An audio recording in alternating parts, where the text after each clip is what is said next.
नमस्कार, मैं हूं आमिर शांडिल्य और आप देख रहे हैं लेवल अप बीपीएससी का यूट्यूब चैनल।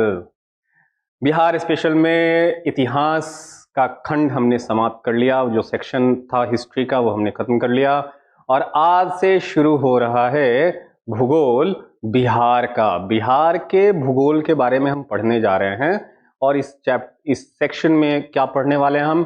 बिहार का भौगोलिक चरित्र कैसा है, ज्योग्राफिकल कंडीशन कैसा है, बिहार का ड्रेनेज सिस्टम कैसा है, बिहार का सॉइल कैसा है, मिट्टी कैसी है, वहाँ की मृदा, वहाँ पे कैसी फसलें होती हैं और साथ ही साथ हम देखेंगे किस प्रकार की मिनरल्स पाई जाती हैं बिहार में।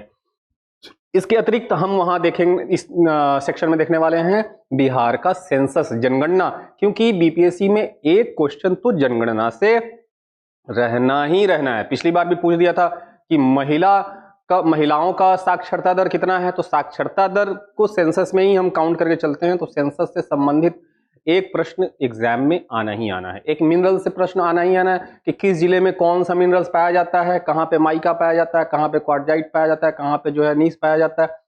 ड्रेनेज सिस्टम से क्वेश्चन आना है, जो दोआब रीजन्स हैं उनके बारे से उनसे प्रश्न पूछ सकता है, या किस क्षेत्र में कौन सी फसलें होती हैं, या किस क्षेत्र में किस प्रकार की उद्योग जो है वो बहुतायत मात्रा में पाया जाता है। इससे संबंधित क्वेश्चंस एग्जाम में आती हैं। इसी से संबंधित हम प्रश्न देखने वाले हैं। बहुत नॉर्मल सा क्वेश्चंस आने वाला है। पहले जो क्वेश्चंस वर्ल्ड लाइनर में पूछता था उसी में से 4 स्टेटमेंट उठा करके रख देगा और पूछेगा कि which one of the following is correct, या which one of the following is incorrect, या मैच द फॉलोइंग, या पूछ सकता है कि which pair is incorrect, match करके और बोलेगा कि कौन सा पेयर इनकरेक्ट है या करेक्ट है। तो कॉन्सेप्ट वही है, चीजें वही हैं, बस पूछने का तरीका बदल चुका है, तो इससे घबराना नहीं है। मैंने जो क्वेश्चन जो बनाया है आप लोगों के लिए आज के लिए, वो बहुत वन लाइनर टाइप के क्वेश्चंस हैं और इस तरह से आपकी जो बेसिक अंडरस्टैंडिंग है ज्योग्राफी की वो जो है वो अच्छी होती चली जाएगी। तो लेक्चर शुरू होने के पहले आप लोगों को याद दिलाता चलूं कि 23 सितंबर को हमारे टेस्ट सेंटर पे, हमारे इंस्टीट्यूट में बीपीएससी की ओपन मॉक टेस्ट है। फ्री है, कोई इसकी कॉस्ट नहीं है। कोई भी आकर के यहाँ पर टेस्ट लगा सकता है। सिर्फ इतना करना है कि डिस्क्रिप्शन में जाकर के वहां पे लिंक ओपन करना है, गूगल फॉर्म का लिंक आएगा, उसको ओपन करके अपनी डिटेल्स डालनी है और रजिस्टर्ड कर देना है खुद के लिए। जरूर टेस्ट देने आइए 23 सितंबर 12 से 2। यही एग्जाम का टाइम भी होता है बीपीएससी का, इसीलिए यही समय रखा गया है। और एग्जाम देने का फायदा क्या होगा, ये टेस्ट देने का फायदा क्या होगा कि एक वातावरण, एक इन्वायरमेंट जो क्रिएट होती है ऑफलाइन एग्जामिनेशन में, जो प्रेशर जनरेट होता है वो झेलने की क्षमता डेवलप होगी। रियल एग्जामिनेशन जैसे आप देते हैं वैसे ही यहाँ पे रियल एग्जामिनेशन का एक वातावरण बनाया जाएगा, जिससे आप कैसे टाइम मैनेजमेंट करते हैं, कैसे जो है क्वेश्चंस पर अप्रोच करते हैं, वो सारी चीजें सीखेंगे। हालांकि एक टेस्ट तो काफी नहीं होता, लेकिन जो है ये जो क्वेश्चन आपके सामने मैं लेकर के आऊंगा 23 तारीख को, जो आपको टेस्ट लगानी है, वो बहुत अप टू डेटेड, बहुत शानदार पैटर्न पे आपके सामने क्वेश्चन आएगा और आप क्वेश्चन देख के कहेंगे कि हाँ यही है बीपीएससी का स्टैंडर्ड, यही एग्जामिनेशन में आएगा। तो चलिए शुरू करते हैं आज का लेक्चर। आज के लेक्चर में पहला प्रश्न जो है वो physiography of the Bihar, Bihar का जो भूगोल है उससे संबंधित प्रश्न देखने वाले हैं। तो आपको पता है कि बिहार को जब आप देखते हैं तो बिहार कैसा दिखता है? बिहार आपका दिखता है रेक्टेंगुलर शेप का। बिहार कैसा दिखता है? रेक्टेंगुलर शेप का जो है बिहार आपका कैसा दिखता है? रेक्टेंगुलर शेप का बिहार दिखता है, जहां से जिसके उत्तर में, जिसके नॉर्थ में है आपका एक इंटरनेशनल बाउंड्री, और ये इंटरनेशनल बाउंड्री है, ये इंटरनेशनल बाउंड्री जो है वो नेपाल की होती है। इंटरनेशनल बाउंड्री किसकी होती है? नेपाल की। जब आप बिहार के भूगोल को देखेंगे तो आप देखेंगे उत्तर की तरफ क्या दिखेगा आपको? नेपाल दिखेगा। और नेपाल से सटे हुए जिले, आपको पता है कि बिहार में कुल 38 जिले हैं। आपको पता है ना बिहार में कुल कितने हैं? 38 जिले हैं। और 38 जिलों में से जो है 7 जिले यहां पे दिखेंगे आपको जो नेपाल से अंतर्राष्ट्रीय बॉर्डर बनाते हैं। और ये कौन कौन से जिले हैं? ये जिले हैं पश्चिमी चंपारण। पहला आपका आएगा पश्चिमी चंपारण, फिर आपका आता है पूर्वी चंपारण, फिर आपका आता है पूर्वी चंपारण। पूर्वी चंपारण के बाद आपके सामने निकल के आएगा सीतामढ़ी। सीतामढ़ी, सीतामढ़ी जो है वो आपके नेपाल के साथ बॉर्डर बनाती है। फिर आपके सामने आएगा मधुबनी। आपके सामने कौन सा जिला आएगा? मधुबनी। सुपौल, सुपौल, सुपौल के बाद आपके सामने निकल के आएगा अररिया, अररिया निकल के आएगा। और अंततः निकल के आएगा किशनगंज। तो ये जो है आपके सामने कितने जिले आ गए? नेपाल से जो अंतर्राष्ट्रीय सीमा बनाती हैं बिहार के जो जिले हैं वो कुल कितने हैं? 7। 1 पश्चिमी चंपारण, 2 पूर्वी चंपारण, 3 सीतामढ़ी, 4 मधुबनी, 5 सुपौल, 6 अररिया और 7 किशनगंज। ठीक है, चलिए अब देखें जरा सा इधर क्या है। इधर आपका है उत्तर प्रदेश। इधर क्या है? उत्तर प्रदेश। और उत्तर प्रदेश से कौन कौन सी जिला लगती है? कौन कौन से? ये भाग जो है 3 राज्यों से ये अपना बॉर्डर बनाती हैं, अपना चौहद्दी क्रिएट करती हैं।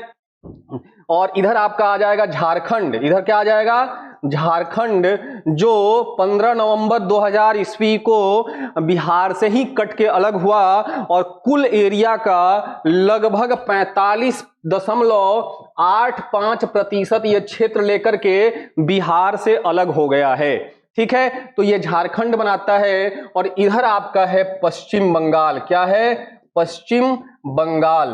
तो पश्चिम बंगाल, अब देखें जरा सा, तो चौहद्दी आप जब देखेंगे तो जब चौहद्दी पूछा जाता है कि भाई राज्य की चौहद्दी बताओ, तो हम कह सकते हैं कि उत्तर में नेपाल। उत्तर में क्या है? नेपाल।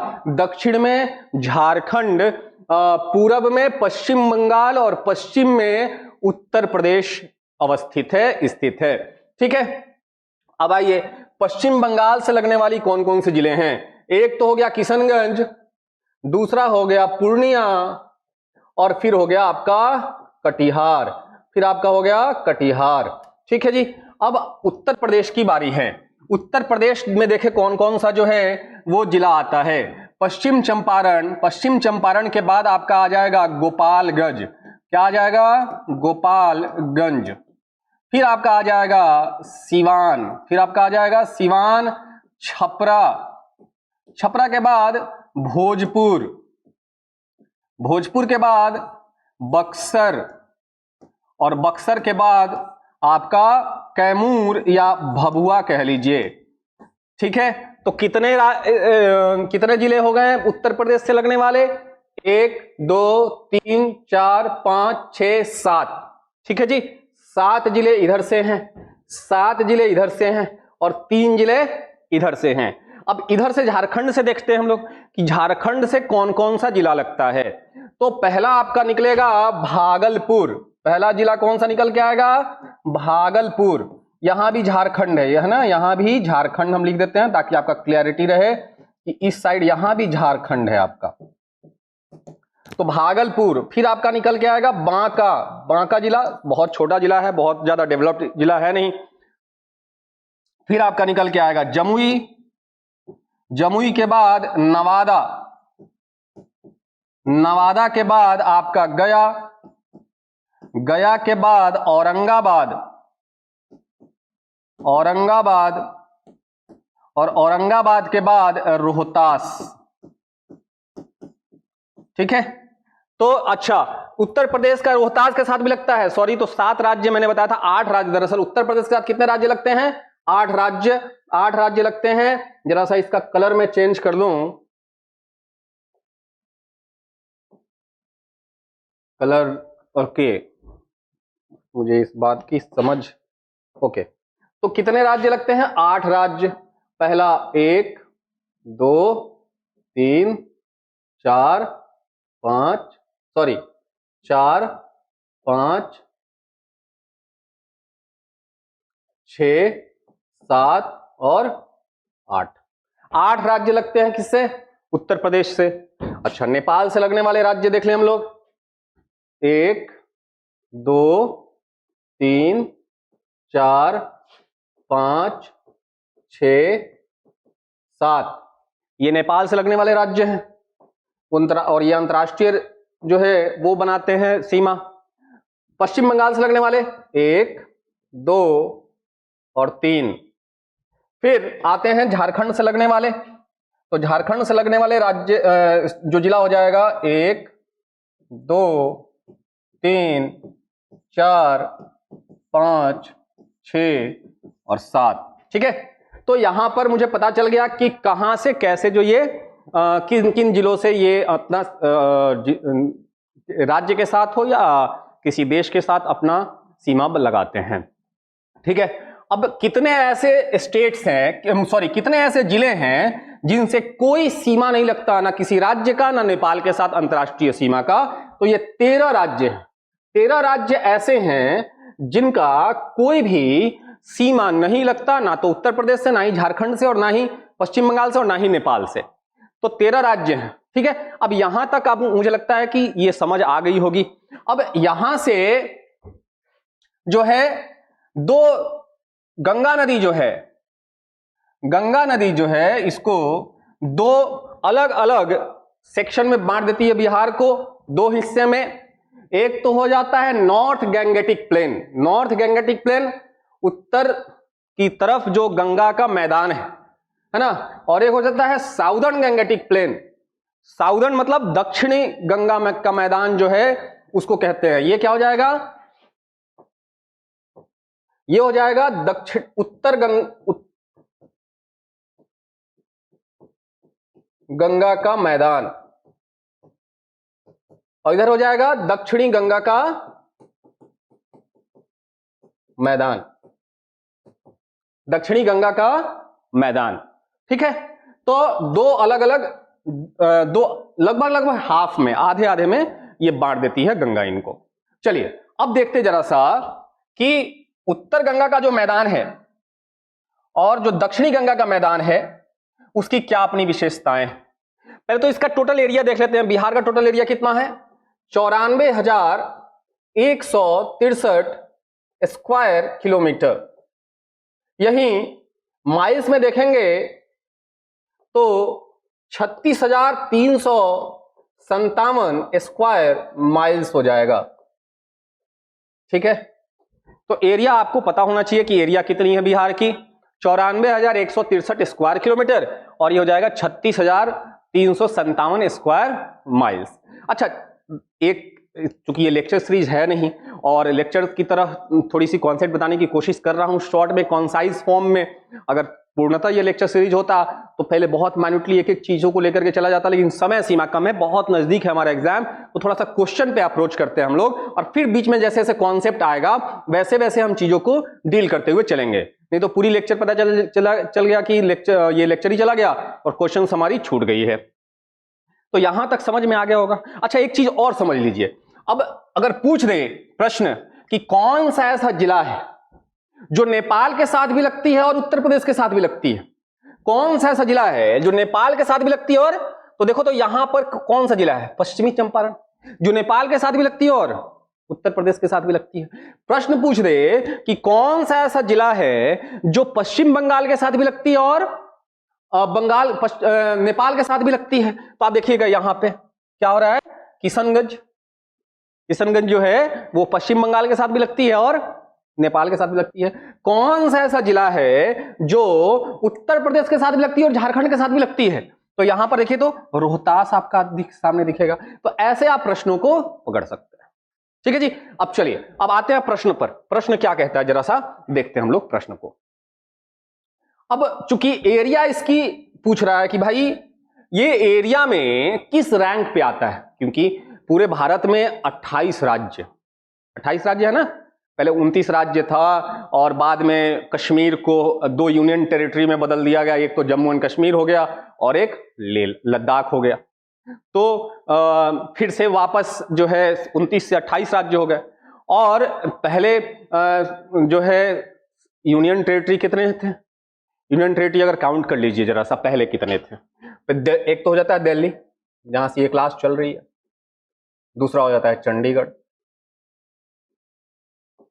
मैं इसलिए लिख के बता रहा हूं ताकि आपको समझ में आए कि हम हुआ क्या है। चंडीगढ़। दूसरा हो जाता है लद्दाख, जम्मू एंड कश्मीर। बड़ा सा प्रॉब्लम।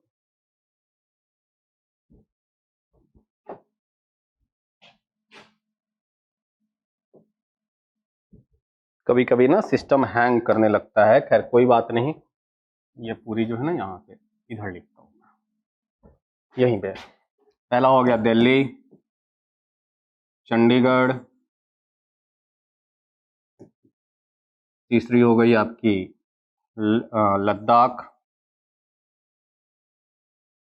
जम्मू एंड कश्मीर,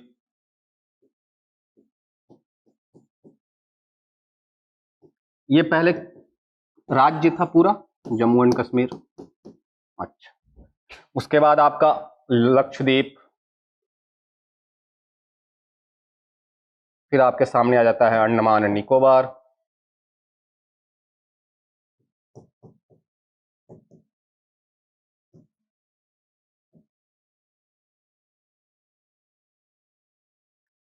क्यों आज ये हैंग कर रहा है?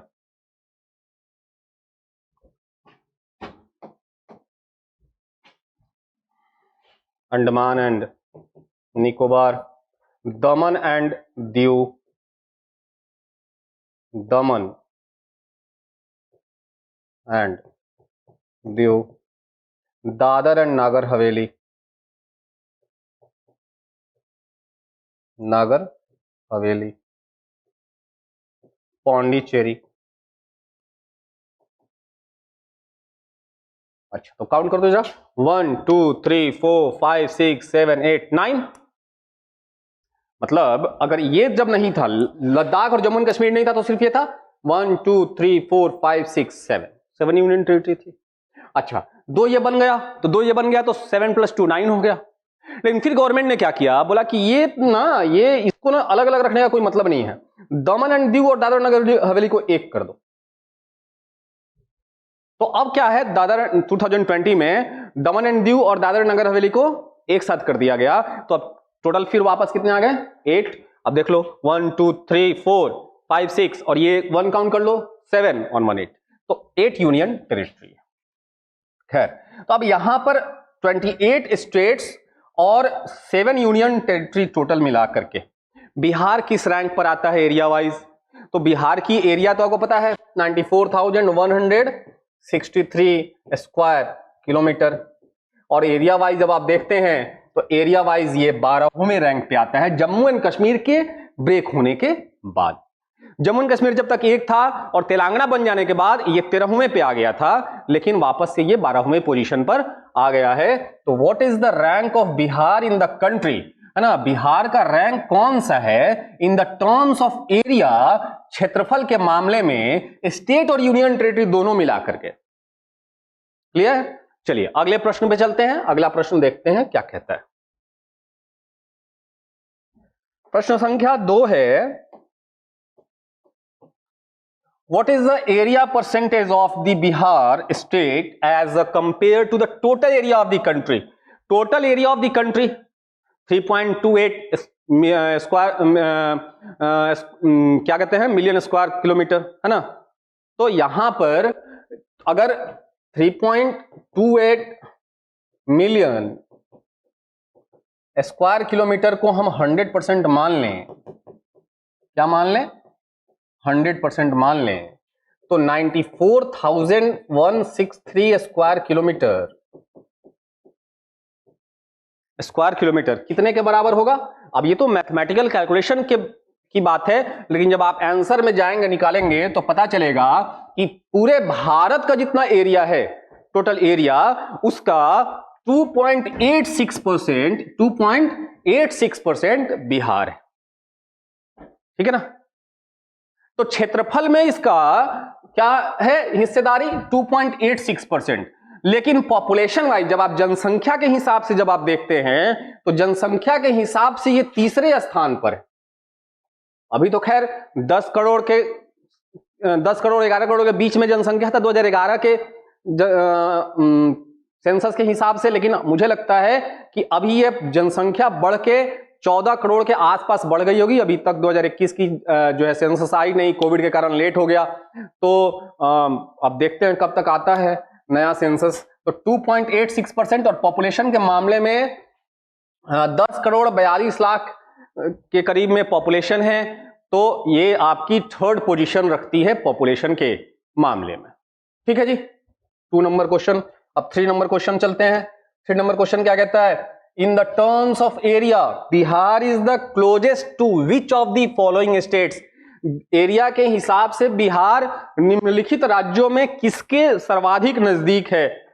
ठीक है, तो मैं बताता हूं। वेस्ट बंगाल लगभग 88,000 समथिंग, एग्जैक्ट फिगर तो मेरे दिमाग में नहीं चल रहा है, स्क्वायर किलोमीटर इसकी एरिया है, और ये वेस्ट बंगाल के एरिया के करीब करीब है, थोड़ी बहुत ऊपर नीचे। ठीक है जी, तो ये वेस्ट बंगाल के आसपास जो इसका एरिया है। अब आते हैं क्वेश्चन नंबर 4 पे। What is the maximum distance of Bihar from east to west? अब यहां पे जरा सा देखो, ईस्ट से वेस्ट तक जब आप मेजर करेंगे, ईस्ट से ये आपका ईस्ट हो गया, ये आपका वेस्ट हो गया, मतलब ये हो गया पूर्व और ये हो गया पश्चिम। ये हो गया आपका नॉर्थ, उत्तर, डायरेक्शन का ज्ञान तो होना ही चाहिए ना, नॉर्थ, उत्तर, और ये हो गया साउथ, दक्षिण। तो प्रश्न था कि ईस्ट से वेस्ट की इसकी डिस्टेंस कितनी है?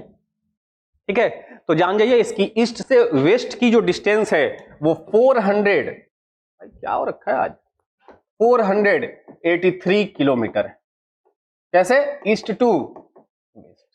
वही प्रश्न पूछे कि ऐसे मतलब नॉर्थ टू साउथ क्या है इसका डिस्टेंस, नॉर्थ टू साउथ क्या है? तो 345 किलोमीटर, 345 किलोमीटर नॉर्थ से साउथ का डिस्टेंस। ठीक है, तो अब आते हैं प्रश्न पे। अब यहां पे प्रश्न में पता चल गया कि ईस्ट से वेस्ट की जो डिस्टेंस है वो कितनी है। तो मेरे सामने आंसर है 3483 किलोमीटर। ठीक है, ओके, चलते अगले प्रश्न पर। अगला प्रश्न कहता है कि इन the terms of largest district of Bihar is, Bihar का सबसे बड़ा जिला कौन सा है? ये इसमें कहीं कोई शक नहीं होना चाहिए, बिहार का सबसे बड़ा जिला पश्चिम चंपारण है, लगभग 5228 स्क्वायर किलोमीटर। कितना? 5228 स्क्वायर किलोमीटर पश्चिम चंपारण है। तो हमारा क्या हो जाएगा आंसर? सबसे बड़ा जिला हमारे बिहार का पूर्वी चंपारण होगा। ठीक है जी, सबसे बड़ा जिला कौन सा है? पश्चिमी Champaran. I am very sorry, पश्चिमी चंपारण। तब बार बार ये मुद्दा विचार बार बार निकल के आता है कि पश्चिमी चंपारण को 2 हिस्से में करके एक और नया जिला बनाना चाहिए। वैसे तो पुलिस जिला है वो बगहा, लेकिन बार बार ये मांग उठती रही है कि इतना बड़ा जिला है, इसको काट के एक और नया जिला बना दिया जाए और उसका नाम वो बगहा या वाल्मीकि नगर जिला होना चाहिए। ठीक है, आपको पता है कि बिहार का जो है टाइगर रिजर्व जो है वो है वाल्मीकि नगर व्याघ्र परियोजना टाइगर प्रोजेक्ट, और एक नया टाइगर प्रोजेक्ट जो है कैमूर में एस्टैब्लिश्ड हो रहा है। तो सबसे बड़ा जिला कौन सा है? वेस्ट चंपारण आपका हो गया। ओके, और आपको पता होना चाहिए कि सबसे छोटा जिला की अगर बात करेगा ये कि सबसे छोटा, अच्छा पहले छोटे जिले की बात करें, उससे संबंध पहले हम थोड़ा सा डिसेंडिंग ऑर्डर में आ जाए। छोटे जिले वाला प्रश्न आ रहा है तो उसको हम कर लेंगे। The group of largest district of Bihar in terms of area in descending order और डिक्रीजिंग ऑर्डर, है ना, कि डिसेंडिंग ऑर्डर या डिक्रीजिंग ऑर्डर मतलब क्या होता है कि सबसे पहले सबसे बड़ा जिला, फिर उससे छोटा, फिर उससे छोटा, फिर उससे छोटा, है ना, इस क्रम में सजाना है सबसे लार्जेस्ट डिस्ट्रिक्ट का। तो पहला तो सबसे लार्जेस्ट डिस्ट्रिक्ट में पहले क्या होना चाहिए? वेस्ट चंपारण होना चाहिए। तो अगर वेस्ट चंपारण पहले नहीं है तो हम हटाते चलेंगे। ये गया है, नहीं होगा। पटना है, नहीं होगा। गया है, नहीं होगा। डी है वेस्ट चंपारण। तो बाकी आपका आपको पता हो या ना हो, आपको ये पता है सिर्फ कि west Champaran is the largest district of the Bihar, तो आप वहां से आंसर कर लेते हैं। तो वेस्ट चंपारण के बाद जो है गया, गया के बाद ईस्ट चंपारण और ईस्ट चंपारण के बाद रोहतास जो है वो क्रम में है। आपको पता होना चाहिए कि ईस्ट चंपारण, पूर्वी चंपारण में बिहार का सबसे अधिक रूरल पॉपुलेशन है। बिहार का सबसे अधिक ग्रामीण जनसंख्या कहां रहती है?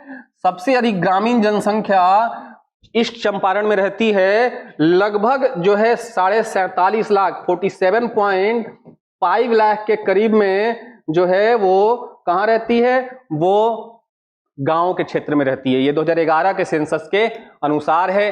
अभी जहां तक मुझे ज्ञात है कि ईस्ट चंपारण की जनसंख्या कुल जो है 50 लाख से बढ़ के 70 लाख के आसपास चली गई है। ठीक है, तो ये हमारा आंसर हो गया 6 नंबर प्रश्न का। 6 नंबर प्रश्न के बाद हमारा आ जाइए 7 नंबर प्रश्न। The correct group of district of Bihar touching the border of Uttar Pradesh, है ना। उत्तर प्रदेश से लगने वाली जो जिला है उसका क्रम बताना है। उसका क्या बताना है? क्रम बताना है। तो कैसे देखते हैं कौन सा जिला है। पहले यहां पे मैंने ऑलरेडी ग्राफ में लिख दिया है, ये जो मैंने मैप बनाया उसमें मेंशन है। पश्चिमी चंपारण, गोपालगंज, सिवान, छपरा लिखे या सारण लिखे? छपरा को ही सारण कहा जाता है। तो पश्चिमी चंपारण, गोपालगंज, सिवान, छपरा या सारण, भोजपुर या आरा, बक्सर, कैमूर और रोहतास, ये क्रम है। अब चलो पहले पश्चिमी चंपारण से देखते हैं कौन सा शुरू है। ईस्ट चंपारण है, ये तो यूपी को लगता नहीं है, ये यूपी को लगता नहीं है, तो ये नहीं होगा। गोपालगंज पहले नहीं आता, पहले क्या आता है? ईस्ट चंपारण आता है, तो गोपालगंज भी नहीं होगा। पहले सिवान नहीं आता, पहले वेस्ट चंपारण आता है, तो ये भी नहीं होगा। पहले वेस्ट चंपारण यहां पे दिया है, तो वेस्ट चंपारण।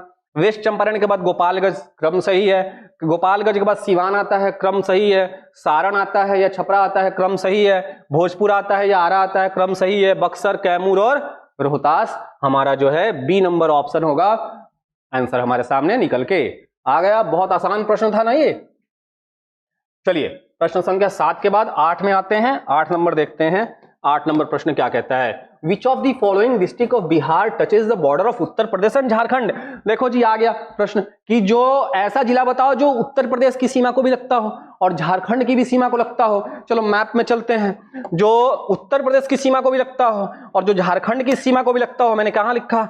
देखो तो ये 8 नंबर आ रहा है इधर से उत्तर प्रदेश के लिए और इधर से 7 नंबर आ रहा है झारखंड के लिए। तो रोहतास एक ऐसा जिला है जो उत्तर प्रदेश को भी लगता है और झारखंड को भी लगता है। तो हमारा आंसर रोहतास हो जाएगा। आंसर क्या हो जाएगा? रोहतास हो जाएगा। रोहतास हो जाएगा। ठीक है जी, चलते हैं हम लोग अगले प्रश्न पर। अगला प्रश्न क्या कहता है? क्वेश्चन नंबर 9 देखते हैं। क्वेश्चन नंबर 9 है क्या? अच्छा चलो, विच of the following district do not share boundary with any state? इसमें कौन सा ऐसा जिला है जो किसी भी राज्य के साथ नहीं लगता? अब चेक करते हैं, गया लगता है क्या? तो मैप में जरा देखो, गया लगता है क्या? गया झारखंड के साथ लगता है, ठीक है ना, तो नहीं होगा गया। फिर रोहतास लगता है क्या? तो रोहतास तो लगता ही लगता है। लगता इसलिए है क्योंकि रोहतास उत्तर प्रदेश को भी लगता है सीमा के साथ, उत्तर प्रदेश का सीमा के साथ भी लगता है और झारखंड की सीमा के साथ भी लगता है। और फिर हम आते हैं सारण। तो सारण देखो तो सारण किसके साथ लग रहा है? सारण जो है वो उत्तर प्रदेश के साथ लग रहा है। तो यहां पर एक समस्तीपुर, अच्छा कहीं भी समस्तीपुर दिख रहा है? समस्तीपुर तो मुझे नहीं लगता कि कहीं दिख रहा होगा। समस्तीपुर यहां है। मुजफ्फरपुर ये पश्चिमी चंपारण हो गया, ये हो गया मुजफ्फरपुर, ये हो गया मुजफ्फरपुर। इसके जस्ट बाद यहां पे समस्तीपुर होता है, ठीक है ना। और समस्तीपुर के बाद यहां पर बेगूसराय, ऐसे करके है। फिर खगड़िया, कटिहार, है ना। समस्तीपुर यहां पे आपका हो जाएगा बेगूसराय, बेगूसराय के बाद खगड़िया और खगड़िया के बाद कटिहार, है ना। तो यहां पर देखिए तो समस्तीपुर किसी के साथ नहीं लग रहा है ना, समस्तीपुर किसी के साथ नहीं लग रहा है। तो यहां पर देखिए तो जरा क्या आंसर हो जाएगा हमारा? हमारा आंसर हो जाएगा समस्तीपुर। समस्तीपुर किसी भी राज्य के साथ नहीं लग रहा है, समस्तीपुर किसी भी राज्य के साथ नहीं लग रहा। चलिए देखते हैं आगे। आगे देखते हैं क्वेश्चन नंबर 9 के बाद क्वेश्चन नंबर 10 देखते हैं। क्वेश्चन नंबर 10 क्या कहता है? Which of the following district of the Bihar does not share the boundary of Nepal? इन निम्नलिखित में से कौन सा जिला जो है नेपाल के साथ बाउंड्री नहीं लगा था। अररिया लगाता है क्या? अररिया लगाता है, अररिया लगाता है क्या? देखते जरा, अररिया लगाता है, देख तो, अररिया लगाता है, लगाता है अररिया, है ना, बाउंड्री लगती है उसकी नेपाल के साथ, बाउंड्री लगती है नेपाल के साथ। तो देखते जरा अगले प्रश्न पर, अगला प्रश्न क्या कहता है, मधुबनी लगती है क्या नेपाल के साथ? तो देख लेते हैं मधुबनी लगती है क्या नेपाल के साथ? मधुबनी लगती है नेपाल के साथ। फिर अगले प्रश्न में, अगला से चलते हैं, समस्तीपुर लगती है क्या नेपाल के साथ? देखो तो जरा, समस्तीपुर लगती है, ये तो किसी के साथ नहीं लग रही है, हमारा आंसर आ गया, समस्तीपुर तो किसी के साथ नहीं लग रही है ना। तो समस्तीपुर जब किसी के साथ नहीं लग रही है तो क्या हो जाएगा, समस्तीपुर हो जाएगा। सीतामढ़ी लगती है, सीतामढ़ी किसके साथ लगती है? नेपाल के साथ, ठीक है। तो यहां पर समस्तीपुर आंसर हो जाएगा। चलिए, समस्तीपुर जो है लोकसभा में, लोकसभा के पर्सपेक्टिव से एससी के लिए रिजर्व्ड है, याद रखिएगा। बिहार का जिला है वो समस्तीपुर, और हाजीपुर जो एससी कैटेगरी के लिए रिजर्व्ड है, ठीक है। चलते हैं अगले प्रश्न पर, अगला प्रश्न देखते हैं क्या है। हाजीपुर से रामविलास पासवान चुन के आते थे। Which district of Bihar share border with Nepal and Uttar Pradesh, जो नेपाल के साथ भी और उत्तर प्रदेश के साथ भी लगता हो। इतना आसान प्रश्न है, मैप, इसीलिए मैंने पहले मैप बना दिया। नेपाल के साथ भी लगता हो और उत्तर प्रदेश के साथ भी लगता हो। नेपाल और उत्तर प्रदेश के बीचों बीच कौन लग रहा है? पश्चिमी चंपारण, पश्चिमी चंपारण उत्तर प्रदेश के साथ भी और नेपाल के साथ भी है ना। तो यहाँ पे क्या हो जाएगा हमारा, वेस्ट चंपारण हमारा आंसर हो जाएगा। वेस्ट चंपारण जो है नेपाल और उत्तर प्रदेश दोनों के साथ लगता है। चलिए अगले प्रश्न पर, अगला प्रश्न क्वेश्चन नंबर 12 क्या कहता है? क्वेश्चन नंबर 12 देखते हैं। क्वेश्चन नंबर 12 जो है, the Gangetic plain is approximately what percentage of the total area of Bihar.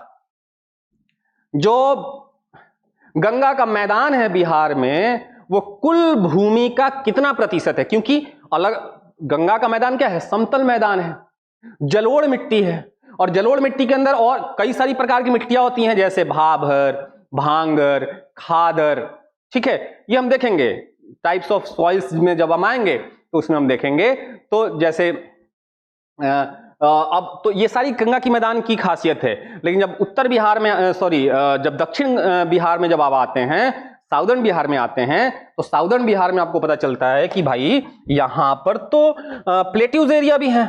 यहां पर देखो आप, ये है कैमूर का विंध्याज रेंज, विंध्याचल रेंज का एक जो है फैला हुआ पार्ट है कैमूर और रोहतास का वाला एरिया। तो ये पूरा पठारी एरिया है, पहाड़ी एरिया है। फिर गया वाला ये पूरा क्षेत्र आप जो है दिखेगा आपको, औरंगाबाद, गया, नवादा, जमुई और मुंगेर तक, भागलपुर तक, ये सब जो है प्लेट्यू का एरिया है, पठारी एरिया है। मैदानी इलाका जो है वो ये वाला पोर्शन है। मैदानी इलाका क्या है? इधर वाला पोर्शन है। नीचे जब जाओगे तुम्हारा, नीचे जब जाओगे तो तुम्हें पठारी इलाका मिलेगा, और ये लगभग 5% है पूरे बिहार के क्षेत्रफल का, ठीक है ना। पूरे बिहार का क्षेत्रफल का कितना है? 5%। कुछ हिस्सा जमुई में, कुछ नवादा में, कुछ गया में। जैसे गया में कई सारी पहाड़ियां हैं, विपुलगिरी, वैभवगिरी, है ना, बहुत सारी पहाड़ियां वहां पे हैं। कैमूर, कैमूर पूरा पहाड़ी इलाका ही है। ये सब विंध्याचल के पार्ट हैं, ठीक है ना। और इधर का हिस्सा जो है छोटानागपुर प्लेट्यू का पार्ट है। इधर वाला हिस्सा विंध्याचल का पार्ट है, विंध्याज रेंज जो है उसके पार्ट है ये कैमूर और रोहतास। सोन नदी जो है, यहां से जो सोन नदी जाती है, यहां से जो सोन नदी जाती है, वो कैमूर के पठार को अलग कर देती है छोटानागपुर,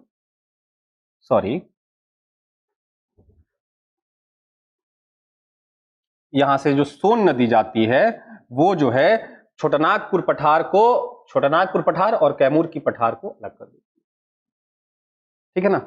तो यहां पे आपको दिख रहा है कि लगभग 95% इलाका जो है, लगभग 95% इलाका पूरा गंगा का मैदान है, और 5% अलग भू आकृतियां हैं, ठीक है ना। तो 95% हम कह सकते हैं कि 95% जो एरिया है वो गैंगेटिक प्लेन है, 95% गैंगेटिक प्लेन है, और 5% में आपकी पठारी एरिया और अन्य भू आकृतियां आती हैं, जैसे शिवालिक रेंज।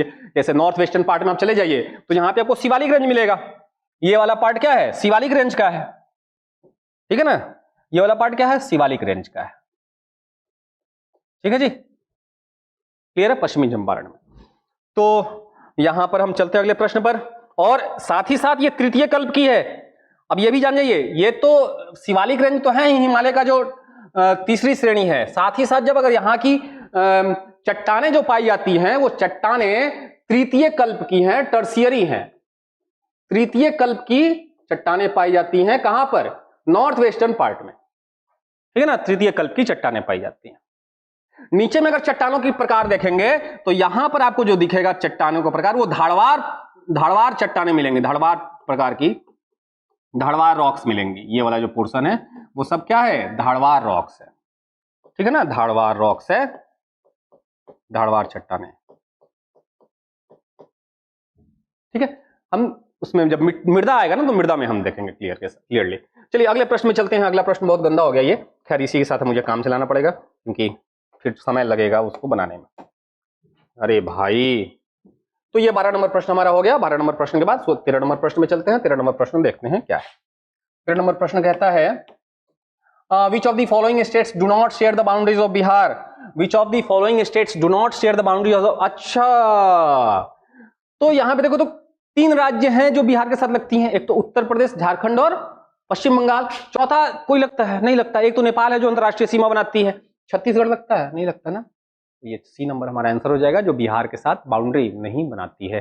हालांकि बहुत नजदीक है, थोड़ा सा इलाका और एक्सपेंडेड रहता तो फिर ये छत्तीसगढ़ के साथ भी लग जाती। चलिए अगले प्रश्न में चलते हैं। 14 number, what is the land form of Bihar. Bihar का लैंड फॉर्म कैसा है। ट्रायंगुलर, रेक्टेंगुलर, मतलब ट्रायंगुलर मतलब त्रिभुजाकार, नहीं त्रिभुजाकार, रेक्टेंगुलर आयताकार, स्क्वायर मतलब वर्गाकार, इलिप्टिकल इसका हिंदी मुझे नहीं पता, ठीक है, तो चलते हैं, इसका हिंदी नहीं पता तो अवर्गाकार। तो अब आंसर क्या है, देखो तो मैप, देखो तो मैप कैसा है। मैप कुछ थोड़ा सा आयत की तरह है कि नहीं, वैसा टिल्टेड है लेकिन आयत ही है ना, तो आयताकार हो सकता है ना हमारा, आयताकार हो जाएगा। अरे भाई आयताकार, रेक्टेंगुलर हो जाएगा। कैसी आकृति है, आयताकार है। चलिए अगले प्रश्न में चलते हैं। अगला प्रश्न 14 के बाद 15 number, which district of Bihar share boundary with west Bengal and Jharkhand. जो वेस्ट बंगाल के साथ भी लगती है और झारखंड के साथ भी लगती है, पूर्णिया, कटिहार, किशनगंज और अररिया। तो आंसर आपका हो जाएगा कटिहार। कटिहार जो है वो वेस्ट बंगाल के साथ भी लगती है और झारखंड के साथ भी लगती है, ठीक है। चलते हैं अगले प्रश्न पर। अब थोड़ा सा हम लोग थोड़ा सा इसको कहते हैं ना स्पीड, थोड़ा सा स्पीड को थोड़ा सा ना एक स्टेप आगे बढ़ा लेते हैं, एक पॉइंट आगे बढ़ा लेते हैं। चलिए अगला प्रश्न क्या है, which of the following longitude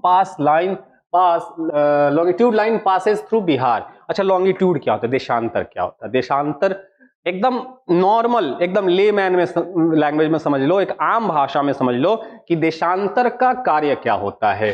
देशांतर का कार्य है, देशांतर एक तरह से समय रेखा है, यह टाइम जोन बताती है। ये क्या बताती है, ये टाइम जोन बताती है हमारी, ठीक है। 1 डिग्री जब आप देशांतर क्रॉस करते हैं, 1 डिग्री देशांतर आप मूव करते हैं या 1 डिग्री लॉन्गिट्यूड आप क्रॉस करते हैं ईस्ट में,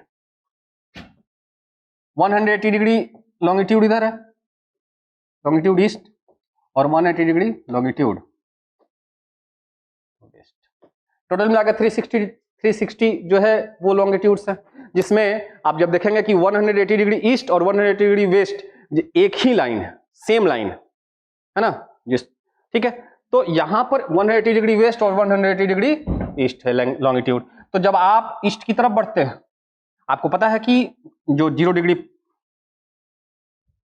प्राइम मेरिडियन है, जिसको क्या कहते हैं 0 डिग्री, जो 0 डिग्री है जिसको प्राइम मेरिडियन भी कहा जाता है, वो कहां से क्रॉस करती है,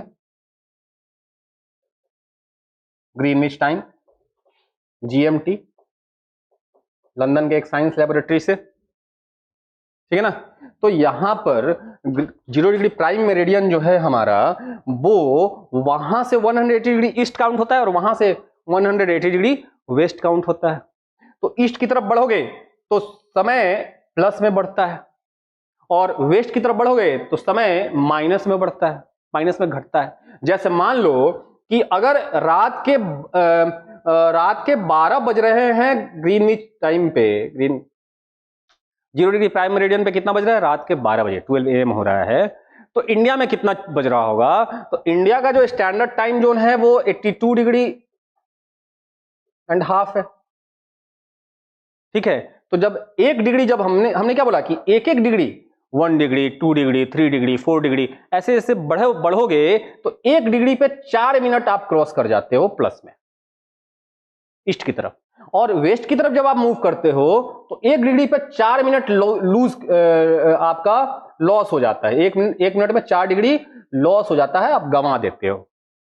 ठीक है, तो जब रात के 12 बज रहा है, जब आप इसको काउंट करोगे 82 डिग्री हाफ पे, तो देखो तो 82 डिग्री माने हम, इसका मतलब है क्या है कि 0 डिग्री प्राइम मेरिडियन से हम 82 डिग्री आगे हैं, तो 82 डिग्री पे काउंट करो। 82 सॉरी कम्बल हो रहा है, तो 82 डिग्री इंटू 4 कितना होगा, 4 टू जा 8, 4 टू जा 8 और 8 4 जा 328, और हाफ डिग्री तो 1 डिग्री पे 4 मिनट, तो हाफ डिग्री पे 2 मिनट, तो ये कितना हो जाएगा 330 मिनट। और 330 मिनट को अगर हम आवर में कन्वर्ट करें तो ये 5 आवर 30 मिनट, मतलब हम 5.5 घंटे आगे हैं जीएमटी से, है ना, 0 डिग्री प्राइम मेरिडियन से।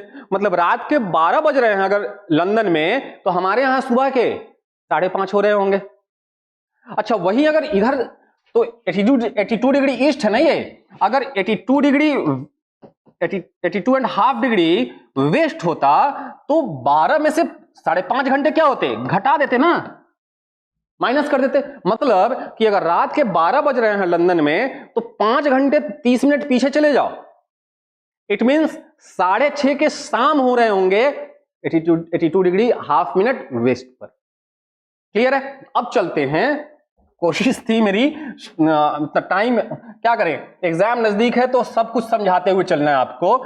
कोशिश मेरी यही है कि आप समझते हुए चले। तो आप जब आप देखेंगे तो इंडिया का जब आप मैप देखेंगे तो इसमें कई सारी जो है ना लॉन्गिट्यूड पास करती हुई दिखेंगी। अब सारे लॉन्गिट्यूड पे तो अलग अलग टाइम होना चाहिए, लेकिन हमने क्या किया कि एक इंडियन स्टैंडर्ड टाइम मेरिडियन, एक इंडियन स्टैंडर्ड टाइम जो है ना बनाया है, और वो कहां से क्रॉस करती है, वो 82 डिग्री 82.5 डिग्री पे क्रॉस करती है इंडिया से। वो कहां से क्रॉस जो करती है, वो इलाहाबाद के नजदीक मिर्जापुर से क्रॉस करती है, नैनी नामक गांव से, मिर्जापुर से क्रॉस करती है, नैनी नामक गांव से। कहां, 82 डिग्री 82.5 डिग्री। अब ये जो है 5 स्टेट से क्रॉस करती है, लेकिन उसका जो है सेंटर कहां माना गया है, इलाहाबाद, मिर्जापुर, नैनी। अब यहां से, अब इलाहाबाद से पटना कहां है, इस साइड में है। प्रश्न पूछा ना कि which of the following longitude line pass through the Bihar, तो बिहार तो ऑब्वियसली पटना के, ये तो उत्तर प्रदेश हो गया ना, तो उत्तर प्रदेश के ईस्ट साइड में है, ऑब्वियसली 82 डिग्री से ज्यादा होगा, 82 डिग्री से ज्यादा होगा, 83, 84, 85, 86 की तरफ हम जाएंगे, है ना। तो 80 डिग्री एंड 80.5 डिग्री तो होगा नहीं, 81 डिग्री तो होगा नहीं। अब इनमें से कोई हो सकता है 86 डिग्री या 84 डिग्री। तो मैं बता दूं कि इसकी आंसर जो होगी वो 86 डिग्री होगी। बिहार से जो लॉन्गिट्यूड क्रॉस करता है वो 86 डिग्री लॉन्गिट्यूड क्रॉस करता है। ठीक है ना, जो बीचों बीच, बिहार के जो बीचों बीच जो लाइन गुजरती है लॉन्गिट्यूड के देशांतर की, वो कितने डिग्री पे, 86 डिग्री पे क्रॉस करती है। ठीक है, तो ये समझ में आ गया। लेकिन हम इंडियन स्टैंडर्ड टाइम के अनुसार से ही चलते हैं, हम 86 डिग्री के हिसाब से अपना टाइम नहीं बनाएंगे। लोकल टाइम अगर देखेंगे तो लोकल टाइम 86 डिग्री के हिसाब से बना सकते हैं। पटना का लोकल टाइम क्या होगा, मोतिहारी का लोकल टाइम क्या होगा, गोपालगंज का लोकल टाइम क्या होगा, लेकिन जो है हमें जो है इंडियन स्टैंडर्ड टाइम के अनुसार से ही चलना है। ठीक है, चलिए, तो क्वेश्चन नंबर 16 हो गया। क्वेश्चन नंबर 17 क्या कहता है, क्वेश्चन नंबर 17 कहता है the extension of Bihar lies north of the Tropic of Cancer, south of the Tropic of Cancer, north and south of the Tropic of Cancer, east of the Tropic of Cancer. आपको पता है कि अर्थ पे कई सारी imaginary line जो है वो वेस्ट टू ईस्ट है, और ये इमेजिनरी लाइन जो वेस्ट टू ईस्ट जाती हैं और ये पैरेलल लाइंस होती हैं, जहां लॉन्गिट्यूड पैरेलल लाइंस नहीं होता वहीं ये पैरेलल लाइंस होती हैं, और इनको कहा जाता है लैटिट्यूड या अक्षांश। क्या कहा जाता है, लैटिट्यूड या अक्षांश कहा जाता है। अब ये अक्षांश, जैसे लॉन्गिट्यूड क्या था, देशांतर क्या था, देशांतर जहां टाइम जोन था, वहीं लैटिट्यूड जो है वो आपकी कह सकते हैं टेम्परेचर जोन को बताता है, क्लाइमेट जोन को बताता है। जैसे अब बीचों बीच जो लाइन गुजर गई, बीचों बीच जो लाइन गुजर रही है, उसको हम 0 डिग्री लैटिट्यूड कहते हैं, 0 डिग्री लैटिट्यूड। और जो 0 डिग्री लैटिट्यूड होता है वो हमारा इक्वेटर होता है, इक्वेटर उसको कहते हैं। 0 डिग्री लैटिट्यूड को क्या कहते हैं? 0 डिग्री लैटिट्यूड को इक्वेटर कहते हैं। और ये इक्वेटर पूरे अर्थ को 2 इक्वल हाफ में बांट देती है। एक हो जाता है आपका नॉर्दर्न हेमिस्फीयर, एक हो जाता है नॉर्दर्न हेमिस्फीयर, और दूसरा हो जाता है आपका साउदर्न हेमिस्फीयर। दूसरा क्या हो जाता है? साउदर्न हेमिस्फीयर हो जाता है। तो यहां पर जब आप देखेंगे कि जो नॉर्दर्न हेमिस्फीयर है, नॉर्दर्न हेमिस्फीयर में एक लाइन क्रॉस करती है, मान लीजिए ये 23.5 डिग्री है, 23.5 डिग्री जो है वो लाइन लैटिट्यूड क्रॉस करती है। और एक लैटिट्यूड को हम लेते हैं 66.5 डिग्री, और फिर आपकी हो जाती है 90 डिग्री यहां पर। ठीक वैसे ही साउथ, तो ये 23.5 डिग्री नॉर्थ, क्योंकि नॉर्दर्न हेमिस्फीयर की हम बात कर रहे हैं, तो 23.5 डिग्री नॉर्दर्न लैटिट्यूड है, और फिर उसी तरह से 66.5 डिग्री नॉर्दर्न लैटिट्यूड है। ठीक वैसे ही आप नीचे की तरफ आएंगे तो देखेंगे कि यहां पर भी एक लाइन जो है क्रॉस कर रही है, मान लीजिए ये 23.5 डिग्री, और ये हो जाएगा साउदर्न, एस से डिनोट करेंगे। और ठीक वैसे ही यहां पर मान लीजिए कि ये आपका 66.5 डिग्री साउदर्न हेमिस्फीयर का लैटिट्यूड हो गया। तो चीजें सेम चल रही हैं। ये इस नॉर्दर्न हाफ में 23.5 डिग्री नॉर्दर्न लैटिट्यूड को हम ट्रॉपिक ऑफ कैंसर कहते हैं। क्या कहते हैं इसको? ट्रॉपिक ऑफ कैंसर कहते हैं। ट्रॉपिक ऑफ कैंसर कहते हैं इसको। इस लाइन को क्या कहेंगे? ट्रॉपिक ऑफ, दिख रहा है ये? ट्रॉपिक ऑफ, दिख रहा है ये? शायद नहीं दिख रहा होगा। ट्रॉपिक ऑफ कैंसर कहते हैं। ठीक वैसे ही यहां पर 23.5 डिग्री साउथ जो होगा उसको हम ट्रॉपिक ऑफ कैप्रिकॉर्न कहते हैं। ट्रॉपिक ऑफ कैप्रिकॉर्न कहते हैं। ठीक वैसे ही 66.5 डिग्री नॉर्थ को हम आर्कटिक सर्किल कहते हैं। क्या कहते हैं? आर्कटिक सर्किल कहते हैं। वैसे ही 66.5 डिग्री साउथ है, साउदर्न हेमिस्फीयर के लैटिट्यूड को हम अंटार्कटिक सर्किल कहते हैं। अंटार्कटिक सर्किल कहते हैं। और 90 डिग्री नॉर्थ जो है वो आपका हो जाएगा नॉर्दर्न पोल, नॉर्थ पोल हो जाएगा। और फिर यहां पर साउथ 90 डिग्री साउथ जो हो जाएगा वो आपका साउथ पोल हो जाएगा। क्या हो जाएगा? साउथ पोल हो जाएगा। अच्छा, बाकी लैटिट्यूड्स को मैं मिटा देता हूं, बाकी लैटिट्यूड्स को मैं रब कर देता हूं, क्योंकि मुझे उससे अभी मतलब नहीं है, हमें बस इसी 2 लाइन से मतलब है। क्या यार, दिमाग कभी इरिटेट कर देता है ये तो।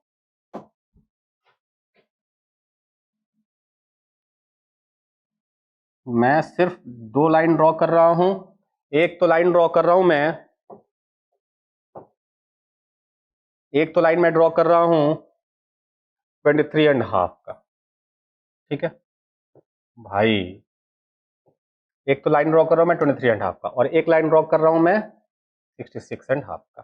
ठीक वैसे ही एक लाइन ड्रॉ कर रहा हूं मैं 66.5 का, और एक लाइन ड्रॉ कर रहा हूं मैं, चलिए ये वाली मैं मिटा दूं। ठीक है, अच्छा चलो अब देखो जरा, अच्छे से कर देता हूं ना ताकि समझ में आए आपको।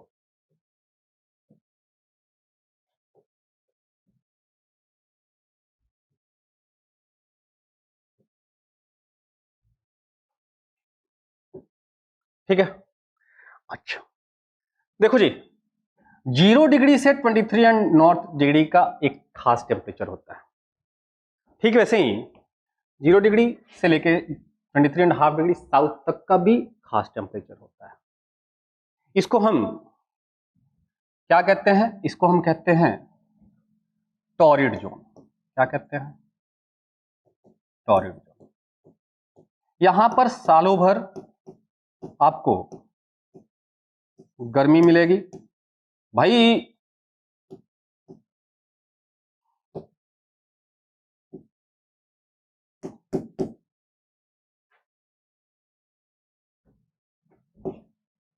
अच्छा, 23.5 नॉर्थ से 66.5 नॉर्थ तक कहलाता है टेम्परेट जोन। क्या कहलाता है? Temperate zone. और ये हो जाता है 66.5 डिग्री से 90 डिग्री नॉर्थ तक हो जाता है फ्रिजिड जोन। क्या हो जाता है? Frigid zone. सालों भर ठंडा, बर्फ बर्फ बर्फ बर्फ बर्फ, सिर्फ बर्फ है ना, बर्फ है सिर्फ यहाँ पे। ठीक वैसे ही 0 डिग्री से नॉर्थ 23.5 तक हो जाएगा आपका टॉरिड जोन। ये तो एकदम परेशान कर रख दिया यार। ये हो जाता है टॉरिड जोन। सालों भर आपको यहां पे, क्यों सालों भर यहां पे मिलती है गर्मी? क्यों सालों भर? क्योंकि यहां पे सनलाइट डायरेक्ट पहुंचता है। सनलाइट की डिस्टेंस सबसे शॉर्ट होती है इसके बीच में 23.5 नॉर्थ से लेकर के 23.5 साउथ के बीच में सनलाइट डायरेक्ट पहुंचता है। सबसे शॉर्टेस्ट डिस्टेंस होता है यहां पे सनलाइट का। अच्छा, तो ये हो गया टॉरिड जोन। ठीक वैसे ही यहां पे जियोनिक जोन मतलब समझना, ये लिख नहीं पा रहा हूं मैं। और उस तरह से 23.5 डिग्री साउथ से 66.5 डिग्री साउथ तक आपका टेम्परेट जोन हो गया। क्या हो गया? टेम्परेट जोन हो गया। इधर लिख नहीं पा रहा हूं, इसलिए ऐसा नहीं है। ये वाला एरिया भी पूरा टेम्परेट जोन ही है, या ये वाला एरिया भी पूरा टेम्परेट जोन है। ये वाला एरिया टेम्परेट जोन है, ये सॉरी टॉरिड जोन है, और ये टेम्परेट जोन है। और फिर नीचे क्या हो जाएगा? Frigid zone. फिर 66.5 से 90 डिग्री साउथ तक क्या हो जाएगा? फ्रिजिड जोन हो जाएगा। Frigid zone, frigid zone, frigid zone हो जाएगा। ठीक है ना? तो यहां पे देखो जी, लैटिट्यूड क्या बता रहा है हमारा? ये क्लाइमेटिक जोन को क्लियर कर रहा है कि कितने डिग्री से कितने डिग्री लैटिट्यूड तक कैसा क्लाइमेट होगा, है ना।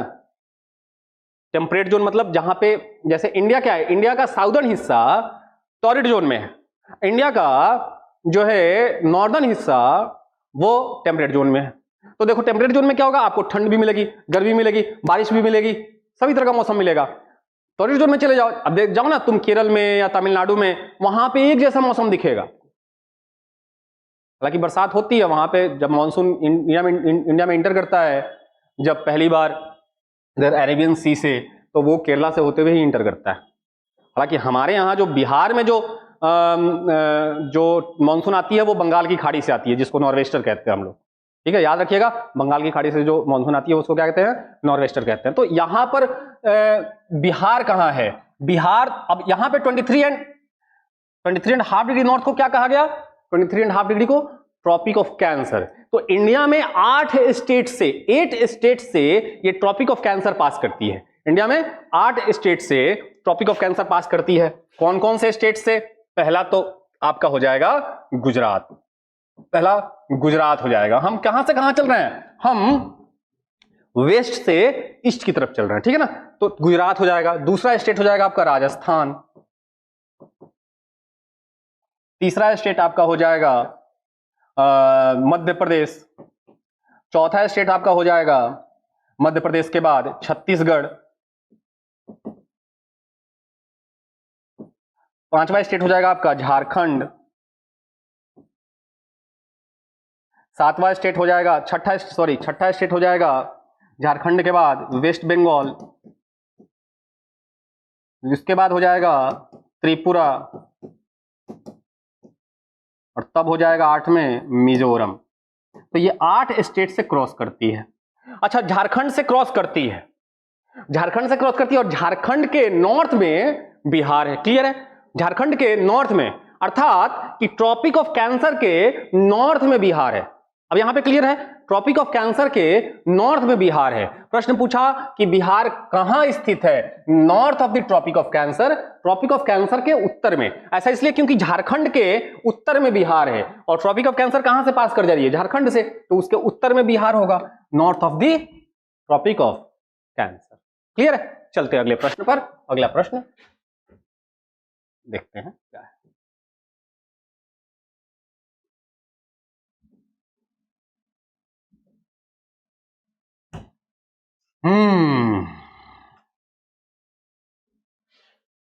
ये वाला एरिया ना आज अपंग हो गया है, इसको आजकल इस वाले एरिया को ना आज पोलियो मारा हुआ है। क्वेश्चन नंबर 18 पे चलते हैं। Which of the following district does not touch to Bengal. Bengal से कौन सा एरिया, कौन सा जिला नहीं लगता, किशनगंज लगता है, अररिया नहीं लगता, अररिया सिर्फ नेपाल के साथ लगता है, पूर्णिया लगता है, कटिहार लगता है, अररिया सिर्फ किसके साथ लगता है, अररिया सिर्फ नेपाल के साथ लगता है। हमारा बी ऑप्शन हो जाएगा, क्योंकि किसके साथ नहीं लगता, पश्चिम बंगाल के साथ नहीं लगता। 18 के बाद 19 पे चलते हैं। 19 नंबर प्रश्न क्या कहता है, 19 नंबर प्रश्न कहता है in which district of Bihar Bhabar region is spread.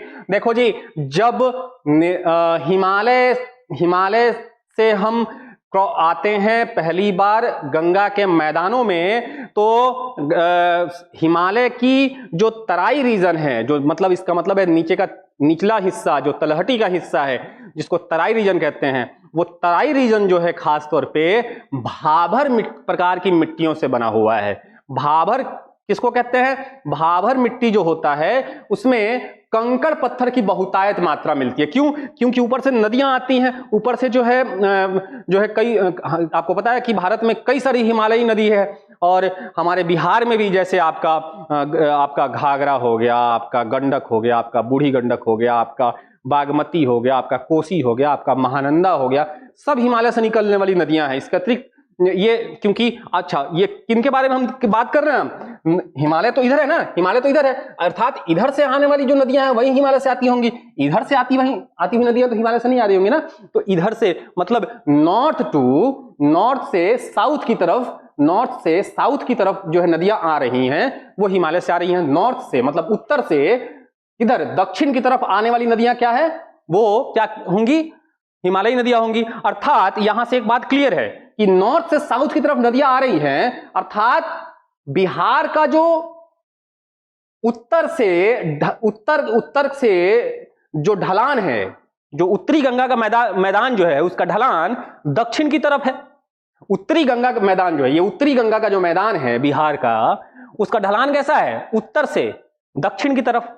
वैसे ही देखो तो इधर से सोन नदी जा रहा है, पुनपुन नदी जा रहा है, क्यूल नदी जा रहा है, और सब तो ये दक्षिण है, और दक्षिण से नदी किधर जा रही है, गंगा में इधर जाके मिल जाती है। अर्थात दक्षिण से दक्षिणी गंगा मैदान की अगर हम बात करें, दक्षिणी गंगा के मैदान, तो दक्षिणी गंगा मैदान का जो ढाल है वो कैसे है, दक्षिणी गंगा मैदान का ढाल जो है वो दक्षिण से उत्तर है।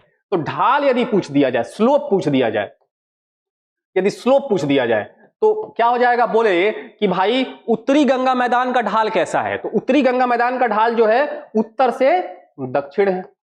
दक्षिणी गंगा मैदान का ढाल कैसा है, नदी से पकड़ लेंगे ना, क्योंकि नदी ऊपर से नीचे की तरफ आ रही है, मतलब उत्तर से दक्षिण की तरफ आ रही है, यहां पे दक्षिण से उत्तर की तरफ जा रही है नदी, तो यहां पे क्या हो जाएगा, दक्षिण से उत्तर हो जाएगा।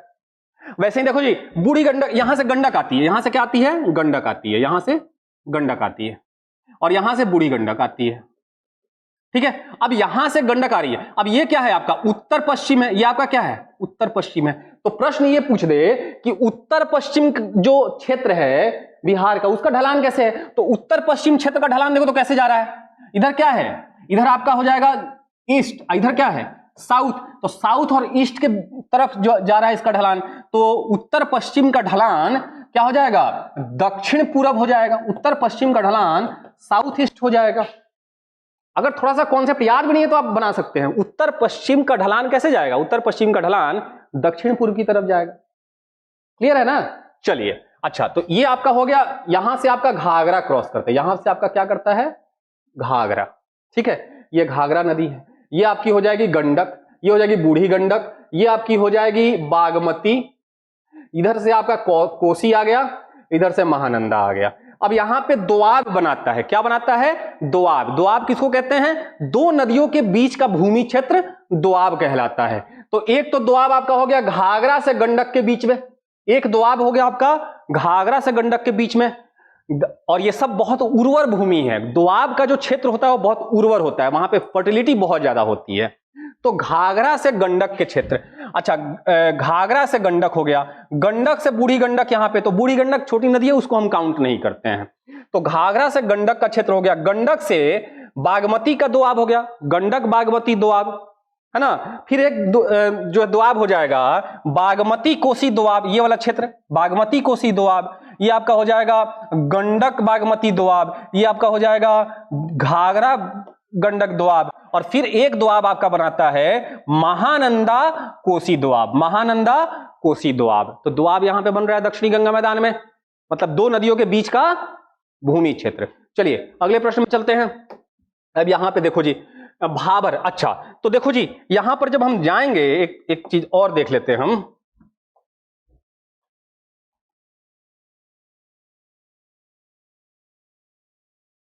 यहां पर ये वाला जो क्षेत्र है ये भाबर का क्षेत्र है, ये वाला जो क्षेत्र है वो किसका क्षेत्र है, कहां से कलर बन जाएगा, ये भाबर का क्षेत्र है। ये क्या है, ये वाला क्षेत्र जो है वो भाबर है, तराई क्षेत्र जो है भाबर है। ये क्या है हमारा भाबर, एकदम सटा हुआ, ये आपका भाबर का क्षेत्र, ठीक है। अब इसमें जितना भी नेपाल के साथ लगने वाला जिला है सब में भाबर प्रकार की मिट्टी पाई, सब एलुवियल सॉइल है। इसमें कंकड़ की बहुत आयत मात्रा है, पेबल्स छोटे छोटे कंकड़ जो होते हैं बहुत ज्यादा पाए जाते हैं, लाइम स्टोन्स बहुत ज्यादा होते हैं, ठीक है ना। तो यहां पर ये हो जाएगा आपका भाबर का क्षेत्र, ठीक है। सॉरी कॉन्सेप्ट समझाते चलना होता है ना, जबकि बहुत शॉर्टकट में मैं कोशिश कर रहा हूं समझाते हैं। अच्छा उसके जस्ट बाद old alluvial soil, old alluvial soil कहते हैं पुरानी जलोढ़ मिट्टी, और ये मिट्टी बहुत पुरानी है, ये यहां पे जो है मिट्टी बदलाता नहीं है, यहां की मिट्टी बदली नहीं जाती, और ये क्या हो जाएगा, सॉरी ये वाला क्षेत्र आपका हो जाएगा, ये वाला क्षेत्र हो जाएगा आपका, ठीक है, ये वाला क्षेत्र आपका क्या हो जाएगा, अच्छा ये जो है ये हम कर देते हैं, ये वाला क्षेत्र क्या हो जाएगा भाबर, ये हो जाएगा भांगर, और ये हो जाएगा आपका भाबर। और फिर आपकी बारी आती है खादर की। खादर क्या होता है, न्यू एलुवियल सॉइल, सॉरी इससे नहीं पता चल रहा है, कौन सा कलर ले ले, न्यू एलुवियल सॉइल। यहां पर बाढ़ के कारण हमेशा इसको नौ जलोढ़ मिट्टी कहते हैं, इसको क्या कहते हैं, खादर को नौ जलोढ़ मिट्टी, ये क्या है खादर है, ये क्या है खादर है, ये क्या हो जाएगा नौ जलोढ़ मिट्टी हो जाएगी, यहां की मिट्टी जो है हमेशा बदली जाती है बाढ़ के कारण। चलो जी प्रश्न पर चलते हैं, कौन सा भाबर रीजन है, मैंने बोला भाबर रीजन जो होगा वो नेपाल से लगता हुआ क्षेत्र होगा, तराई क्षेत्र होगा, नेपाल से लगता हुआ क्षेत्र जो है भाबर होगा। सुपौल लग रहा है नेपाल के साथ, भाबर होगा। अररिया लग रहा है नेपाल के साथ, भाबर यहां पे भी होगा। सीतामढ़ी लग रहा है भाबर के नेपाल के साथ, भाबर होगा। अच्छा ये भी जानिए कि एक ही जिला में भाबर भी हो सकता है, एक ही जिला में भांगर भी हो सकता है, एक ही जिला में खादर भी हो सकता है, जैसे जैसे हम नॉर्थ से साउथ की तरफ आएंगे, ठीक है। तो यहां पर भाबर पाया जा रहा है, ऑल ऑफ दी अबव हो जाएगा, ठीक है जी। चलिए अगले प्रश्न में चलते हैं। अगला प्रश्न क्या कहता है, 20 नंबर प्रश्न कह रहा है which of the following district is not located in the north eastern region of the Bihar. अच्छा नॉर्थ ईस्टर्न किसको कहते हैं, नॉर्थ ईस्टर्न कहेंगे, ये आपका नॉर्थ हो गया, ये आपका ईस्ट हो गया, तो ये नॉर्थ ईस्ट हो गया, नहीं ये वाला जिला जैसे किशनगंज पूर्णिया नॉर्थ ईस्ट हो गया, ये आपका नॉर्थ हो गया, ये आपका वेस्ट हो गया, तो ये आपका नॉर्थ वेस्ट हो गया। यहाँ पे पश्चिम चंपारण जो क्या हो जाएगा नॉर्थ वेस्ट में हो जाएगा, तो और ये आपका हो जाएगा साउथ, ये हो जाएगा वेस्ट, तो ये हो जाएगा साउथ वेस्ट, जैसे कैमूर और रोहतास क्या हो जाएगा साउथ वेस्ट में हो जाएगा, अर्थात दक्षिण पश्चिम में हो जाएगा, दक्षिण पश्चिम में। ये आपका क्या हो जाएगा उत्तर पूर्व में उत्तर पश्चिम में हो जाएगा, और ये आपका हो जाएगा उत्तर पूर्व में हो जाएगा। वैसे ही ये क्या हो जाएगा, इस साउथ और ईस्ट के बीच में है, साउथ ईस्ट है, अर्थात दक्षिण पूर्व में हो जाएगा। तो यहां पर प्रश्न पूछ रहा है कि कौन सा जिला उत्तर पूर्व में नहीं है। तो इधर क्या हो जाएगा, इधर उत्तर पूर्व में हो जाएगा आपका किशनगंज, अररिया सॉरी पूर्णिया या कटिहार। तो प्रश्न यहां पे दिया है पूर्णिया, तो पूर्णिया आपका नॉर्थ ईस्ट में है, तो ये हो जाएगा आपका। अररिया है, अररिया नॉर्थ ईस्ट में है, किशनगंज है, कौन सा नहीं है, शिवहर नहीं है। शिवहर कहां पे है, शिवहर जो है यहां पर है। शिवहर कहां पे है, शिवहर यहां के क्षेत्र पे है। तो ये तो नॉर्थ वेस्ट साइड में पड़ जाएगा, ये नॉर्थ में पड़ जाएगा, तो ये जो है आपका आंसर हो जाएगा। मैप, ये सारे क्या है, मैप से संबंधित प्रश्न है ना। सॉरी क्या चल रहा है भाई। क्वेश्चन नंबर 20 के बाद 21 नंबर प्रश्न पे चलते हैं। Jharkhand state was formed by taking what percentage of the land of the Bihar. Jharkhand कितना प्रतिशत भूमि लेकर के अलग हो गया बिहार से। टोटल लैंड का दो भाइयों के बीच बंटवारा हो गया, और दो भाइयों के बीच बंटवारा हो गया तो लगभग 54% बिहार के पास रहा, लगभग 54%, 54.15% बिहार के पास रहा, और 45.85% झारखंड के पास।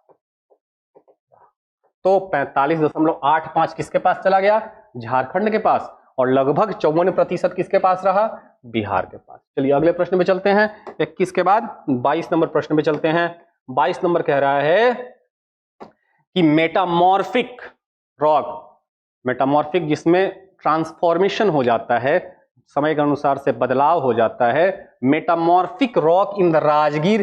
हालांकि ये मृदा में पढ़ना है हमें, जहां पे चट्टाने ही तो मृदा बनती है ना बाद में चल के, है ना, उनका अपर्दन हो जाता है, ठीक है, क्षरण हो जाता है और वो मिट्टी में बदल जाती हैं, ठीक है ना। तो मेटामॉर्फिक रॉक जो है, चट्टाने जो पाई जाती हैं राजगीर और गिरियक हिल्स में, जो गया, ये कहां पे, गया के क्षेत्रों में है, गया के आसपास के क्षेत्रों में, वहां पर जो है किस प्रकार की, वहां पर क्वार्टजाइट तो पाई जाती है, और क्वार्टजाइट के साथ साथ और क्या पाया जाता है, तो वहां पे मार्बल पाया जाता है, अर्थात संगमरमर पाया जाता है। तो यहां पर ये धारवाड़ प्रकार की है ना, ये धारवाड़ प्रकार की है, ये वाला क्षेत्र, ये वाला क्षेत्र आपका क्या हो जाएगा, धारवाड़ प्रकार का। तो कलर में बदल दूं जरा सा, ये आपका जो है कैमूर की पठार हो जाएगी, कैमूर और रोहतास की। फिर ये आपका, ये सब धारवाड़ प्रकार की हैं, ये आपका जो है ये सब धारवाड़ प्रकार की चट्टानें हैं। प्री कैम्बेरियन है ना, प्री कैम्बेरियन, प्री कैम्बेरियन मतलब क्या होता है कि जब भूमि, जब अर्थ का फॉर्मेशन हुआ तो अर्थ क्या था, गैस का गोला, फिर वो ठंडा होना शुरू हुआ, ठंडा जब होना शुरू हुआ तो सरफेस बनना शुरू हुआ, और सरफेस जब बन रहा था उसी दौरान की जो चट्टानें हैं वो चट्टानें प्री कैम्बेरियन एरा की कहलाती हैं, ठीक है ना। तो प्री कैम्बेरियन एरा में आर्कियन टाइप की भी चट्टानें हैं और धारवाड़ टाइप की भी चट्टानें हैं। तो यहाँ पे धारवाड़ टाइप की चट्टानें पाई जाती हैं, और ये खास तौर पे साउथ बिहार की जो भूमि है उसमें कई जगह गोंडवाना लैंड, जो पैंजिया का पार्ट था, पैंजिया एक पूरा लैंड फॉर्म था, उसका साउदर्न पार्ट गोंडवाना लैंड कहलाता था। वही गोंडवाना लैंड जो है का एक टुकड़ा जो है आज का समय का भारत है। तो गोंडवाना लैंड का जो मिट्टी का प्रकार है या भूमि का प्रकार है वो साउदर्न बिहार में पाया जाता है, जिसमें आग्नेय चट्टानों की बहुत जो है ना प्रेजेंस पाया जाता है, और आग्नेय चट्टान तो पाया जाता है, साथ में इसमें जीवाश्म भी पाया जाता है। इसमें कई जगह ऐसी है जहां पे जीवाश्म भी पाया जाता है। वोल्केनिक जो इरप्शन वाली जो मिट्टी के प्रकार है वो भी पाई जाती है, जैसे औरंगाबाद के नबीनगर में जो वोल्केनिक जो लैंड फॉर्म्स हैं वो पाई गई, जिसको इग्नस कहते हैं हम लोग, आग्नेय चट्टान कहते हैं, ठीक है ना। फिर यहाँ पे हम देखेंगे कि भाई थोड़ा सा मैप में थोड़ा सा मैनेज करिएगा, मैप एग्जैक्ट नहीं है तो यहाँ पे मैनेज कीजिएगा। तो यहाँ पर क्या हो जाएगा, यहाँ पे राजगीर और गिरियक का जो क्षेत्र है, जो राजगीर और गिरियक का जो क्षेत्र है ये वाला, वो जो क्षेत्र है ये तो भूमि, ये तो पूरा प्लेन है, ये वाला क्षेत्र क्या ऊपर वाला प्लेन एरिया है, समतल मैदान है, तो उसमें क्वार्टजाइट पाया जाता है और क्या पाया जाता है, मार्बल पाया जाता है। याद रखिएगा राजगीर और गिरियक के क्षेत्रों में। चलिए अगले प्रश्न में चलते हैं। अगला प्रश्न क्या कहता है, अगला प्रश्न कह रहा है कि which of the following hill region is part of Nawada Munger hill region. Nawada से मुंगेर तक जो हिल रीजन है, हिल पहाड़ी क्षेत्र हैं, उसको किस नाम से जानते हैं, खड़गपुर, खड़गपुर हिल सही है, गिद्धेश्वर माउंटेन ये भी सही है, चकाई हिल्स ये भी सही है, ऑल ऑफ दी एबव हो जाएगा। है ना। तो नवादा से मुंगेर के बीच में कौन कौन सी पहाड़ियां हैं देख लीजिए। नवादा से मुंगेर के बीच में, नवादा से मुंगेर के बीच में, नवादा यहां पर है, नवादा यहां पर है, और नवादा से मुंगेर के बीच में, नवादा से यहां पे मुंगेर है, तो नवादा से मुंगेर के बीच में कौन कौन सी पहाड़ियां हैं। नवादा से मुंगेर के बीच में खड़गपुर, गिद्धेश्वर माउंटेन और चकाई हिल्स पाई जाती हैं। चलिए तो अगले प्रश्न में चलते हैं।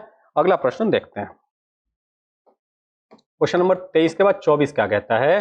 24 कहता है the extension of the Kharagpur hill, Kharagpur hill का विस्तार कहां से कहां तक है। तो खड़गपुर हिल का जो विस्तार है वो मैं बता दूं आपको, खड़गपुर हिल का विस्तार नवादा से जमुई तक है। नवादा से खड़गपुर हिल का विस्तार नवादा से जमुई तक है। नवादा अगर यहां पे है तो नवादा से जमुई तक जो है वो खड़गपुर हिल है। ठीक है, नवादा से जमुई तक क्या है, खड़गपुर हिल है, तो नवादा से जमुई हो जाएगा। क्या हो जाएगा, खड़गपुर हिल कहां से कहां तक, नवादा से जमुई हो जाएगा। चलिए प्रश्न संख्या 25 पे चलते हैं। 25 नंबर प्रश्न क्या कहता है। 25 नंबर प्रश्न कहता है which of the following is dominant in Kharagpur हिल।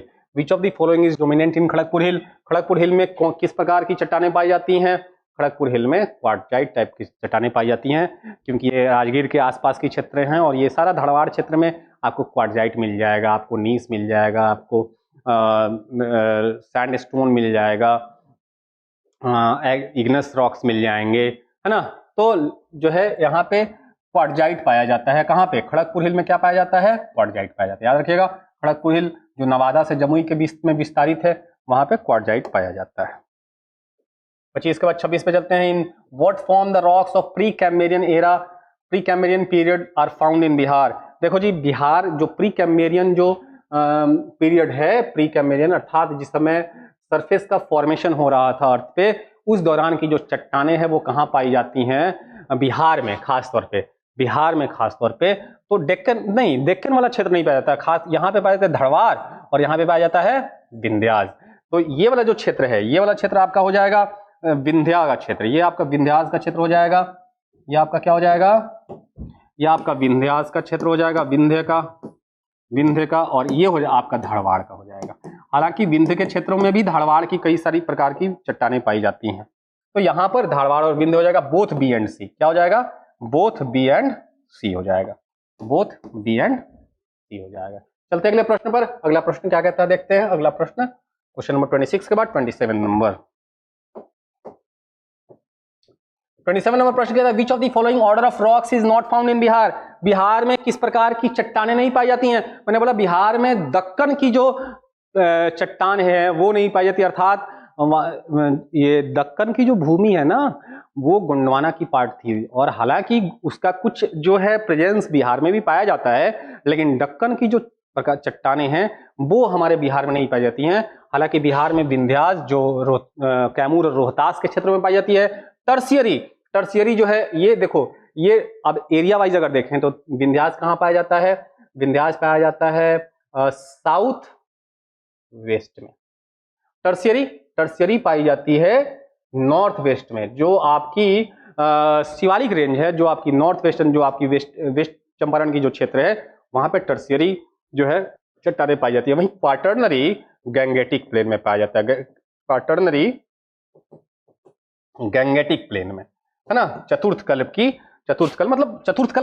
मतलब क्या है कि टर्शियरी का फॉर्मेशन हुआ जब हिमालय रेंज का जो फॉर्मेशन हुआ, जब गोंडवाना लैंड से टूट करके जो है एक भूमि का बड़ा हिस्सा जब आता है इधर हमारे यूरेशियन प्लेट की तरफ, तो जब टकराता है तो टकराने के क्रम में ये प्लेट और ये प्लेट दोनों जब टकराती हैं तो एक प्लेट जो है नीचे की तरफ गई, कौन सा, हमारा प्लेट जो गोंडवाना लैंड से टूट के आया वो, और जो तिब्बत वाला जो एरिया है वो, तिब्बत वाला एरिया क्या है, वो ऊपर उठना शुरू हुआ। तो ऊपर उठना शुरू हुआ तो हिमालय का फॉर्मेशन शुरू हुआ, और वो कैसा फॉर्मेशन हुआ, फोल्डेड हुआ। कैसा फॉर्मेशन हुआ, जैसे कपड़े का तह लगाते हैं ना, तो कपड़े के तह लगाते समय क्या होता है, ऐसा कुछ स्ट्रक्चर बन जाता है ना।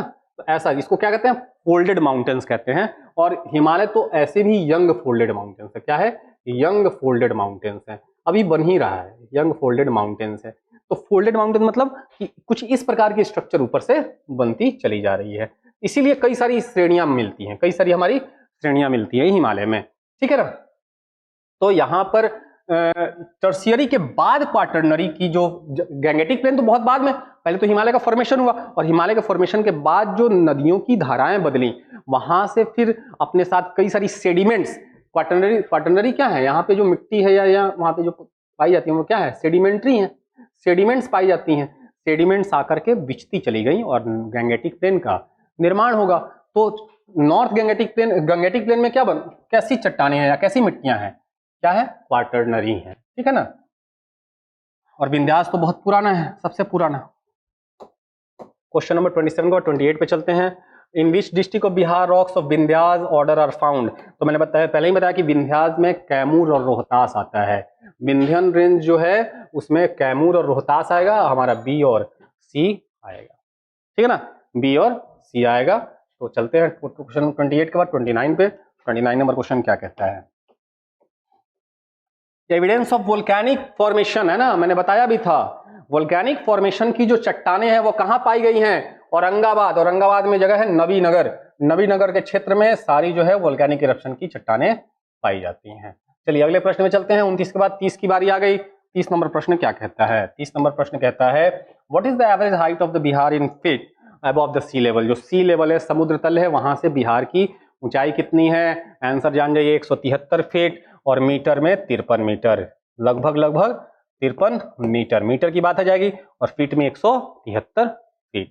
चलिए अगले प्रश्न में चलते हैं। क्वेश्चन नंबर 30 के बाद क्वेश्चन नंबर 31 की बारी है। क्वेश्चन नंबर 31 क्या कहता है, क्वेश्चन नंबर 31 कहता है which of the following is a part of sub range of Shivalik range. Shivalik range जो हमारा वेस्ट चंपारण में जो आपको माउंटेन्स दिखेंगे, जो हिल रेंजेस दिखेंगे, वो हिमालय की तृतीय श्रेणी, थर्ड श्रेणी जो आती है, जिसको शिवालिक कहा जाता है। शिवालिक का ही एक भाग है, अपभ्रंश जिसको कहा जाता है, भ्रंश भाग टूटा हुआ, तो वो जो है शिवालिक रेंज के अंदर आती है। वेस्ट चंपारण में हमारा शिवालिक रेंज है और वहीं पर हमारा जो है जो श्रेणियां बनती हैं उसमें कई सारी पासेज भी हैं, कई सारी वैलीज भी बनती हैं। तो यहाँ पर रामनगर दून बनता है, यहाँ पर हराहा घाटी भी बनती है, वैली देखो वैली बन रहा है। सोमेश्वर रेंज जो है वहाँ पे सोमेश्वर की पहाड़ी की श्रेणियां हैं, ये सारी जो हैं वो शिवालिक रेंज में पाई जाती हैं। और सब कहाँ पाई जाती हैं, वेस्ट चंपारण अर्थात बिहार के नॉर्थ वेस्ट पार्ट में ये पाई जाती हैं, रामनगर दून, हराहा घाटी या सोमेश्वर रेंज, ठीक है, ये सब जो है यहाँ पर पाई जाती हैं। चलिए अगले प्रश्न में चलते हैं, जो है क्वेश्चन नंबर 33 की बारी है। Which is the highest peak of Bihar in the Someshwar range. Someshwar range ही सबसे बड़ी, सोमेश्वर रेंज में जो सोमेश्वर की चोटी है, जिसको सोमेश्वर किला कहा गया, वो सबसे बड़ी जो है चोटी है बिहार की। पूरे बिहार में मिला के ये सबसे बड़ी चोटी है। कितना, 874 मीटर, 874 मीटर की ऊंचाई के साथ सबसे ऊंची चोटी ये बनाती है सोमेश्वर किला की। चलिए अगले प्रश्न में चलते हैं। अगला प्रश्न कहता है which type of deposits is found in sub Terai और Bhabar region of the Bihar.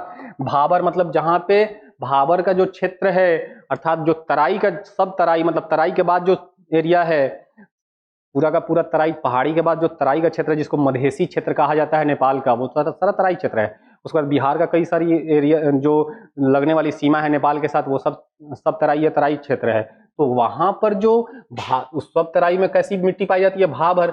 और भाभर में क्या क्या पाया जाता है, लाइमस्टोन, पेबल सैंड मतलब बालू पाई जाती है, और उसमें कई सारी जो है पत्थरें पाई जाती हैं, सैंडस्टोन, ये तीनों पाई जाती हैं, ऑल ऑफ दी एबव पाई जाती है।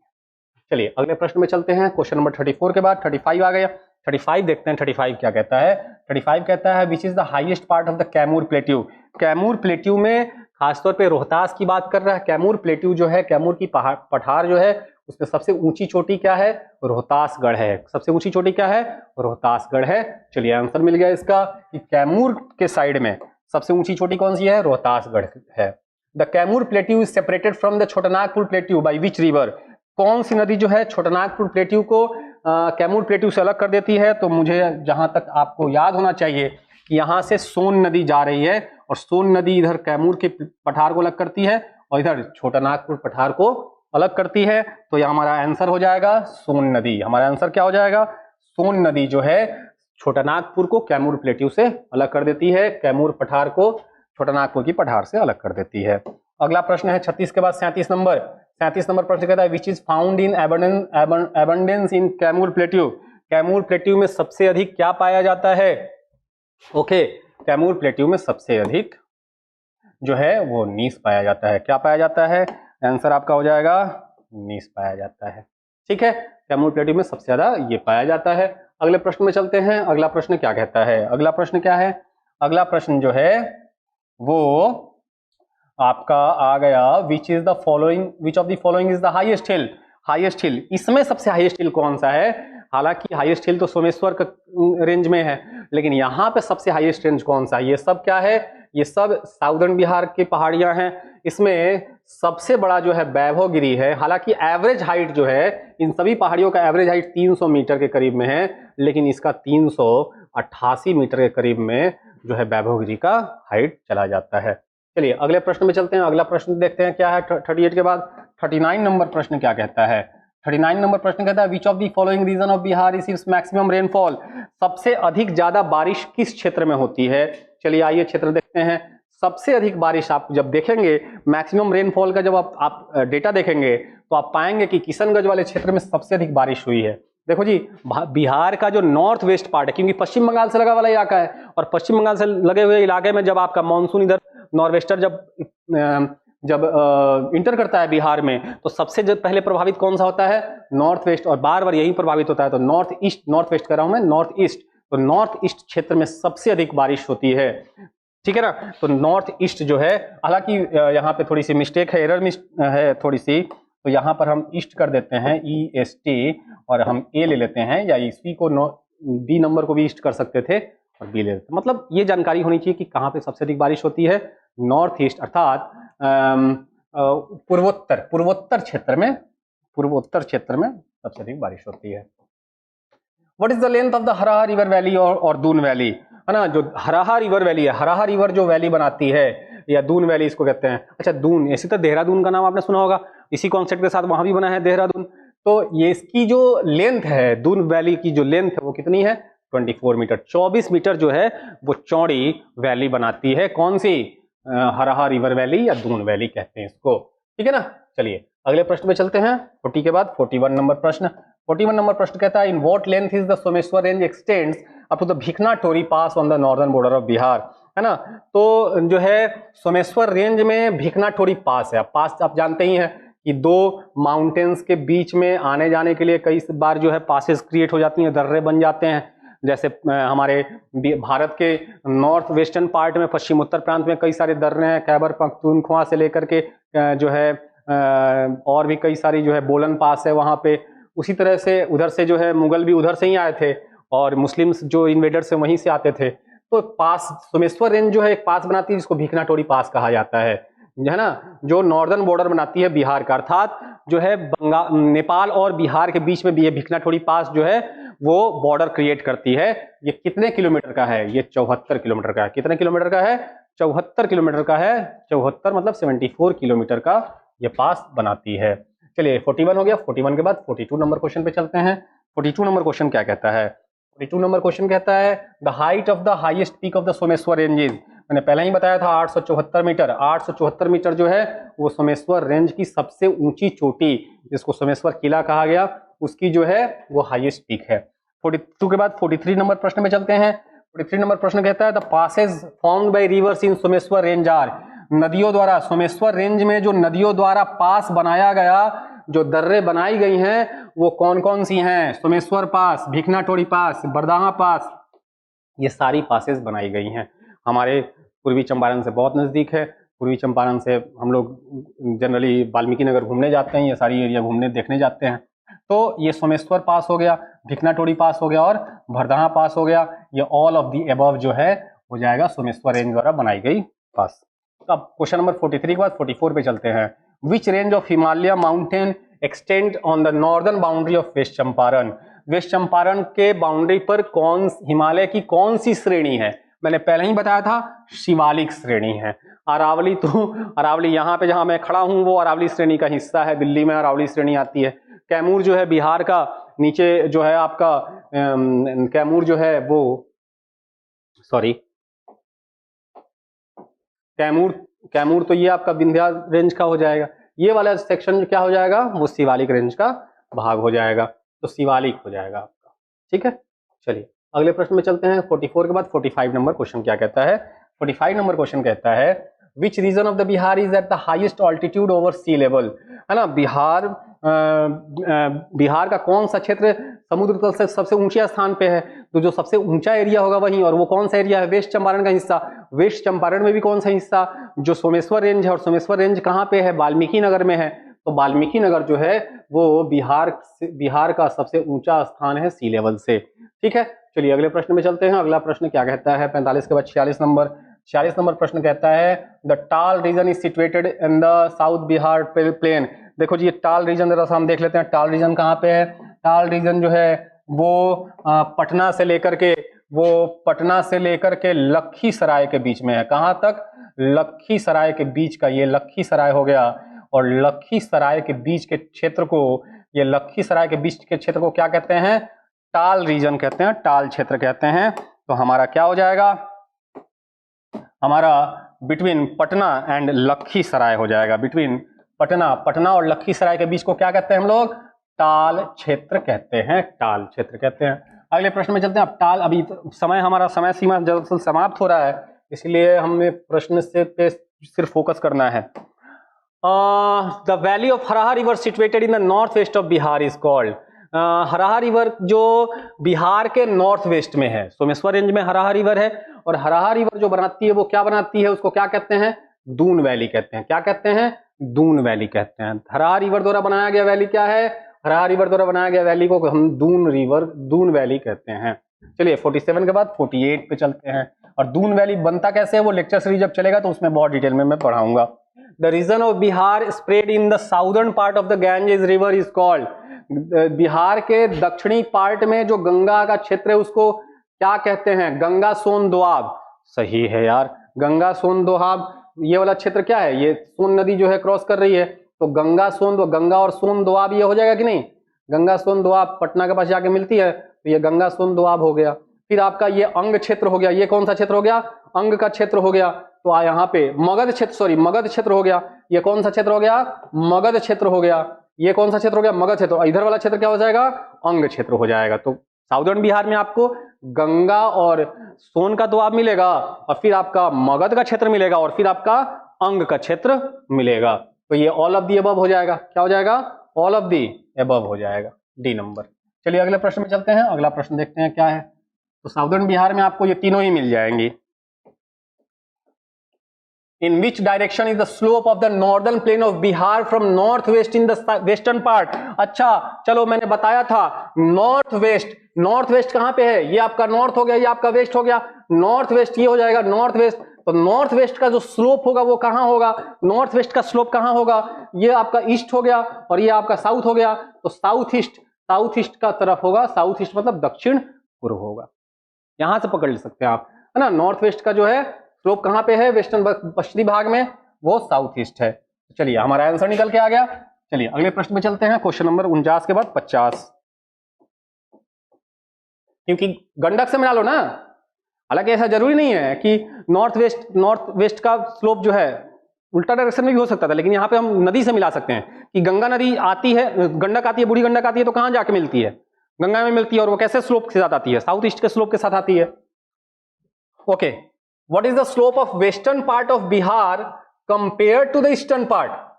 बिहार का जो पश्चिमी भाग है उसका स्लोप पूर्वी भाग की अपेक्षा कैसा है?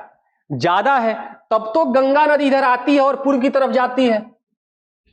स्लोप, पानी कैसे फ्लो करता है? पानी ऊपर से नीचे की तरफ करता है, ये स्लोप होगा ना तब ना, कि यहां पे पानी और ऐसे फ्लो करके आ रहा है, ऐसे फ्लो करके आ रहा है ना।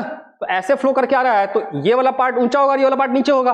तो ये वाला पार्ट ऊंचा हो जाएगा बिहार का, ये वाला पार्ट पश्चिमी चंपारण वाला क्षेत्र, सारण वाला क्षेत्र, गोपालगंज वाला क्षेत्र ऊंचा है। और फ्लो के गंगा नदी फ्लो के इधर आ रही है, तो गंगा नदी इधर फ्लो के आ रही है किधर? पूर्व की तरफ।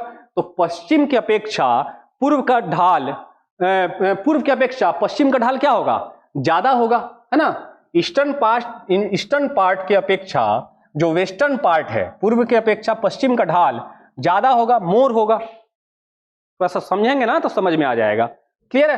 तो चलिए अगले प्रश्न में चलते हैं। अगला प्रश्न देखते हैं क्या कहता है।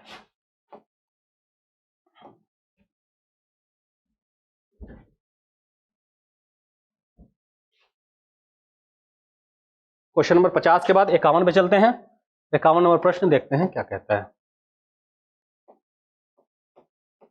51 नंबर प्रश्न कहता है what is the average slope of the southern Gangetic plane.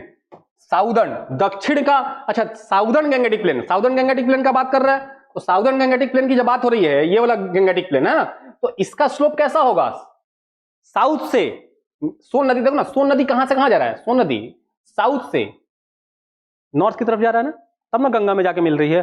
तो इसका मतलब कि इसका स्लोप कैसा होगा? साउथ से नॉर्थ की तरफ होगा, मतलब दक्षिण से उत्तर की तरफ, तो साउथ तो नॉर्थ हो जाएगा, साउथ तो नॉर्थ हो जाएगा, ठीक है ना। चलिए 51 के बाद 52 पे चलते हैं। To which group do the hills of south west region of the Bihar held. Bihar का जो साउथ वेस्ट रीजन है, बिहार का जो साउथ वेस्ट मतलब साउथ से दक्षिण और वेस्ट से पश्चिम, तो बिहार का साउथ वेस्ट का जो रीजन है, ठीक है ना, साउथ वेस्ट का रीजन है, वहां पर कौन से हिल पाई जाती है, किस ग्रुप की हिल पाई जाती है? तो यहां पे देखो मैंने लिखा है किस ग्रुप की हिल, विंध्यास की, विंध्यन हिल है ना। कैमूर की पठार किसकी पार्ट है? विंध्यांचल की पार्ट है। तो यहां पे मेरा आंसर क्या हो जाएगा? आंसर हो जाएगा विंध्यास, बाकी कुछ नहीं होगा, है ना, विंध्यास। चलिए अगले प्रश्न पे चलते हैं। 52 के बाद 53 पे चलते हैं। 53 क्या कहता है? A special shape of land is found in the northern plain of Bihar which is filled with water. It is called, जब नदियां चलती हैं तो कई बार उसकी जो है ना डायरेक्शन बदल जाती है, और उस दौरान जो है वो बनाती है चौर का इलाका। चौर ऐसा इलाका है जहां पर सालों भर पानी लगी रहती है, और ये खास विशेषता है दक्षिणी गंगा के मैदान का। हमारे पूर्वी चंपारण पश्चिमी चंपारण में कितनी सारी चौरें हैं। सरोत्तर की चौर फेमस है, वहां पे साइबेरियन पक्षी आती है ना। हालांकि उसकी पोचिंग भी बहुत ज्यादा होती है, उसको मार के लोग जो है ना, शिकारी मना है लेकिन गैर कानूनी है, फिर भी मारते हैं। तो स्पेशल शेप बनाती है एक लैंड की नॉर्दर्न प्लेन ऑफ बिहार में, जो हमेशा पानी से, एक तरह से वेटलैंड एरिया है ये, वेटलैंड एरिया। इसको क्या कहते हैं? चौर कहते हैं। इसको क्या कहते हैं? चौवर कहते हैं या चौर कहते हैं, चौर या चौवर, हमारे यहाँ कहते हैं चौवर, चौवर, ठीक है ना। ये लो लैंड एरिया है। ये कैसा एरिया है? लो लैंड एरिया है, निचली भूमि है, यहां पे सालों भर पानी लगी रहती है, ठीक है ना। जब नदियां अपनी कोर्स चेंज कर देती हैं तो ये जनरली फॉर्म होता है। The part made up of काम सॉइल, काम सॉइल कहते हैं मड सॉइल, है ना, मड सॉइल। जब नदियों के बीच, नदियों के जब नदियां जब फ्लो करती हैं तो कई बार वो उसके आसपास की जो मिट्टी होती है ना, वो दलदली होती है, वो दलदली होती है, वो जो है दलदली होने के साथ साथ वो सैंडी भी होती है, दलदली। इसको कांप सॉइल कहा जाता है। क्या कहा जाता है? कांप जो है, कांप सॉइल कहा जाता है या मड सॉइल कहा जाता है, और है ना, और साथ साथ सैंडी भी होती है। ये जहां भी नदियां क्रॉस करती हैं, ये इस प्रकार की जो है उसके आसपास की जो भूमि है वो इस प्रकार की क्षेत्र बनाती हैं, ठीक है ना। और खासतौर पर गंगा जब पास करिए तो गंगा के आसपास के क्षेत्रों में इस प्रकार की भूमि बनेगी ही बनेगी, है ना, जो थोड़ी सी सैंडी टाइप की, थोड़ी सी दलदली टाइप की, है ना। आप यदि इसका नमूना देखना है तो जब आप पटना जाते हैं और गांधी सेतु क्रॉस करते हैं तो अब तब आपको नमूना दिख सकता है इस प्रकार की मिट्टी का। तो इसको कहते हैं दियारा। इसका क्या कहते हैं? दियारा। पटना में दियारा है, वहां पे हम लोग जाते थे। जब मैं पटना रहता था तो उस समय हम लोग वहां पे पिकनिक मनाने जाते थे 1 तारीख को, 1 जनवरी को, या हम लोग जाते थे खिचड़ी में, या जाते थे 15 अगस्त के दिन, या जाते थे कभी कभी पतंग उड़ाने। तो यहाँ पर तो दियारा, तो गंगा नदी के आसपास में क्या करता है, बहुत सारी दलदली इलाके हो जाते हैं। पानी जैसे से थोड़ी बहुत, क्योंकि पानी कम ज्यादा होता रहता है, तो यहाँ की मिट्टी सैंडी भी हो जाती है और दलदली भी हो जाती है, ठीक है ना। आगे प्रश्न है, नदी के आसपास के क्षेत्रों में ही होता है, बहुत लंबे, बहुत ज्यादा इसका जो है विस्तार नहीं होता, इतना ध्यान रखिएगा। दियारा का बहुत ज्यादा विस्तार नहीं होता, लेकिन जहां जहां वो, चाहे छोटी नदियां हो या बड़ी नदियां हो, यहां तो गंगा की बात कर रहा है ना, छोटी नदियां भी अपने आसपास में दियारा क्षेत्र बनाती हैं, जैसे गंडक हो गया, बूढ़ी गंडक हो गया, बागमती हो गया, ये सब क्षेत्र के आसपास में दियारा बनता ही बनता है ना। वो डाकू वाकू बड़े रहते हैं जी, दियारा क्षेत्र में छुपने का बहुत ज्यादा जगह होता है ना। 54 के बाद 55 पे चलते हैं। Which of these rocks is found in the Shivalik hills of the west Champaran district. West Champaran में तो पहले क्लियर हो गया कि शिवालिक रेंज है, और यहाँ पे किस प्रकार की जो है रॉक पाई जाती है। तो अब नदियां आ रही हैं, नदियां अपने साथ क्या लेके आती हैं? सेडिमेंट्स लेके आती हैं, तो सेडिमेंट्री होगा, है ना। अपने साथ क्या लेके आती हैं? सेडिमेंट्स लेके आती हैं, तो आंसर क्या हो जाएगा? सेडिमेंट्री, है ना। सेडिमेंट्री रॉक्स यहां पर पाई जाती है, ठीक है ना। सेडिमेंट्स में क्या क्या होती हैं? पत्थर, मिट्टी। नदी जब पानी फ्लो करता है तो अपने साथ, और वो भी हिमालय की नदियां देखे होंगे आप, हिमाचल प्रदेश में क्या तबाही मचा कर रखी हुई है ना। पूरा का हिमाचल प्रदेश बर्बाद करके रख दिया है। तो हिमालयी नदी जब चलती है, हिमालय की नदियां जब चलती हैं तो अपने साथ जो है बहुत कुछ लेकर चलती हैं, है ना। तो ये क्या है? सेडिमेंट्स है। 55 के बाद 56 पे चलते हैं। 56 नंबर प्रश्न क्या कहता है? 56 नंबर प्रश्न कहता है northern Bihar plain belongs to which of the following period. जो नॉर्दर्न प्लेन, बिहार का जो नॉर्दर्न प्लेन है वो किस क्षेत्र? तो नॉर्दर्न प्लेन बना कब? पहले तो टर्शियरी पीरियड की जो क्षेत्र है वो बनेगी, और तब क्वार्टरनरी क्षेत्र बनेगी। प्लेन एरिया कब बना? क्वार्टरनरी पीरियड में बना। प्लेन एरिया कब बना? क्वार्टरनरी पीरियड में। तो क्वार्टरनरी मतलब कहते हैं चौथा कल्प, है ना। और ये हो जाएगा टर्शियरी। विंध्यास कल्प तो बहुत पहले, तो गोंडवाना के समय की बात है, और नन ऑफ द अबव, तो फोर्थ कल्प की बात है। फोर्थ कल्प में, चौथे कल्प या क्वार्टरनरी पीरियड में जो है वो गंगा की प्लेन बनेगी। और टर्शियरी पीरियड की बात हो जाएगी तो हम कह सकते हैं हिमालय का जो निर्माण है, वो कब हुआ? टर्शियरी पीरियड में। और विंध्यास का जो निर्माण है वो कब हुआ? प्री कैम्ब्रियन एरा में, प्री कैम्ब्रियन या आर्कियन पीरियड में होता है। 56 के बाद 57 में चलते हैं। The Someshwar range of Bihar. तो सोमेश्वर रेंज किसका पार्ट है? हिमालय का पार्ट है, शिवालिक का पार्ट है, अर्थात हिमालय का पार्ट है। और हिमालय न्यू फोल्डेड माउंटेन मतलब नई श्रेणियां हैं, पुरानी श्रेणी नहीं है। साउदर्न बिहार के रेस्पेक्ट में नॉर्दर्न बिहार में जो श्रेणियां पाई जाती हैं, दक्षिणी बिहार के कंपैरिजन में जो नॉर्दर्न, उत्तरी बिहार में जो श्रेणियां पाई जाती हैं पहाड़ की, वो नई है अपेक्षाकृत, ठीक है। तो यहां पर पारसनाथ हिल साउदर्न बिहार में, राजमहल हिल साउदर्न बिहार में, खड़गपुर हिल साउदर्न बिहार में। तो साउदर्न बिहार की अपेक्षा ये कैसे पुरानी हो सकती है सोमेश्वर रेंज? ये तो नई है ना श्रेणी। और शिवालिक तो बहुत बाद में चल के बनी, हिमालय की जो श्रेणी शिवालिक बनी। तो यहां पर नॉन ऑफ द अबव हो जाएगा, क्योंकि ये सब पुरानी है। सोमेश्वर रेंज से पुरानी है पारसनाथ, सोमेश्वर रेंज से पुरानी है राजमहल, सोमेश्वर रेंज से पुरानी है खड़गपुर। तो तीनों ही ऑप्शन नहीं होगा, हमारा ऑप्शन क्या हो जाएगा? डी हो जाएगा, नॉन ऑफ द अबव, क्योंकि सोमेश्वर रेंज नई न्यू फोल्डेड माउंटेन है। The old alluvial soil of the Gangetic plain is called. तो मैंने बताया भी था कि न्यू एलुवियल सॉइल को खादर कहते हैं, और ओल्ड एलुवियल सॉइल को, जो पुरानी जलोढ़ मिट्टी होगी, नई जलोढ़ मिट्टी खादर, और पुरानी जलोढ़ मिट्टी क्या कहलाएगी? भांगर। क्या कहलाएगी? भांगर कहलाएगी। क्लियर है? चलते अगले प्रश्न पर। 58 के बाद 59 नंबर प्रश्न की बारी है। 59 नंबर प्रश्न क्या कहता है? In which district of Bihar is Brahmayoni hill. अच्छा, ब्रह्मयोनी हिल बड़ी फेमस है। ब्रह्मयोनी, प्रेत योनी, है ना, भूत योनी, ये सारी हिल्स पाई जाती हैं कहां पे? गया में, ठीक है ना। चलिए अगले प्रश्न पे चलते हैं। 60 नंबर प्रश्न। 60 नंबर प्रश्न कहता है northern Gangetic plain of the Bihar form which of the following. जो बिहार की जो नॉर्दर्न गंगेटिक प्लेन है, ये नॉर्दर्न गंगेटिक प्लेन है, गंगा नदी के नॉर्थ में, तो ये नॉर्दर्न गंगेटिक प्लेन है। इसका निर्माण कौन किया?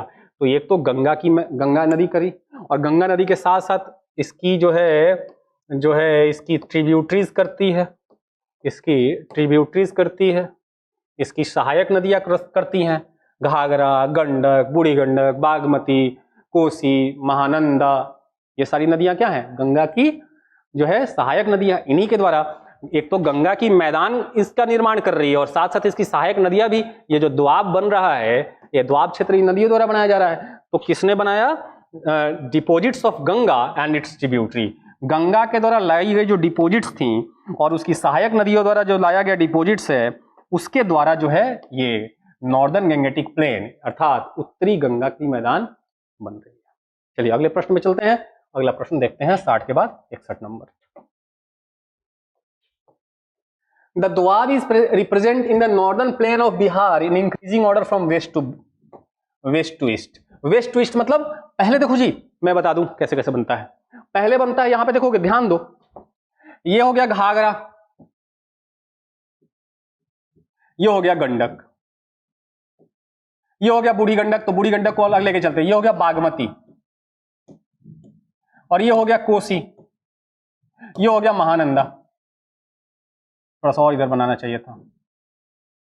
तो पहला दोआब देखा जाए तो घाघरा और गंडक के बीच में वेस्ट टू ईस्ट जा रहे हैं, वेस्ट से ईस्ट की तरफ। तो पहला दोआब हो गया घाघरा से गंडक, फिर गंडक से या तो बूढ़ी गंडक कह लो, या गंडक से या तो बागमती कह लो, या गंडक से कोसी कह लो।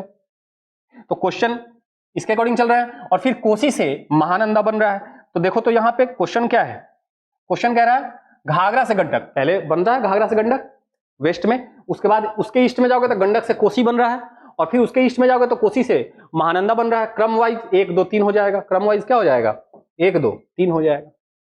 आ गया हमारा आंसर। चलो प्रश्न संख्या 61 के बाद 62 पे चलते हैं। The hills located in the north west of Bihar which is also located called Shivalik range, ये कैसा माउंटेन है? जो शिवालिक रेंज है, मैं बार बार बोल रहा हूं कि newly folded mountain, newly folded mountain है। ये हिमालय का पार्ट है और हिमालय जो है न्यूली फोल्डेड माउंटेन है। तो ये क्या हो जाएगा Shivalik range, newly folded mountain हो जाएगा।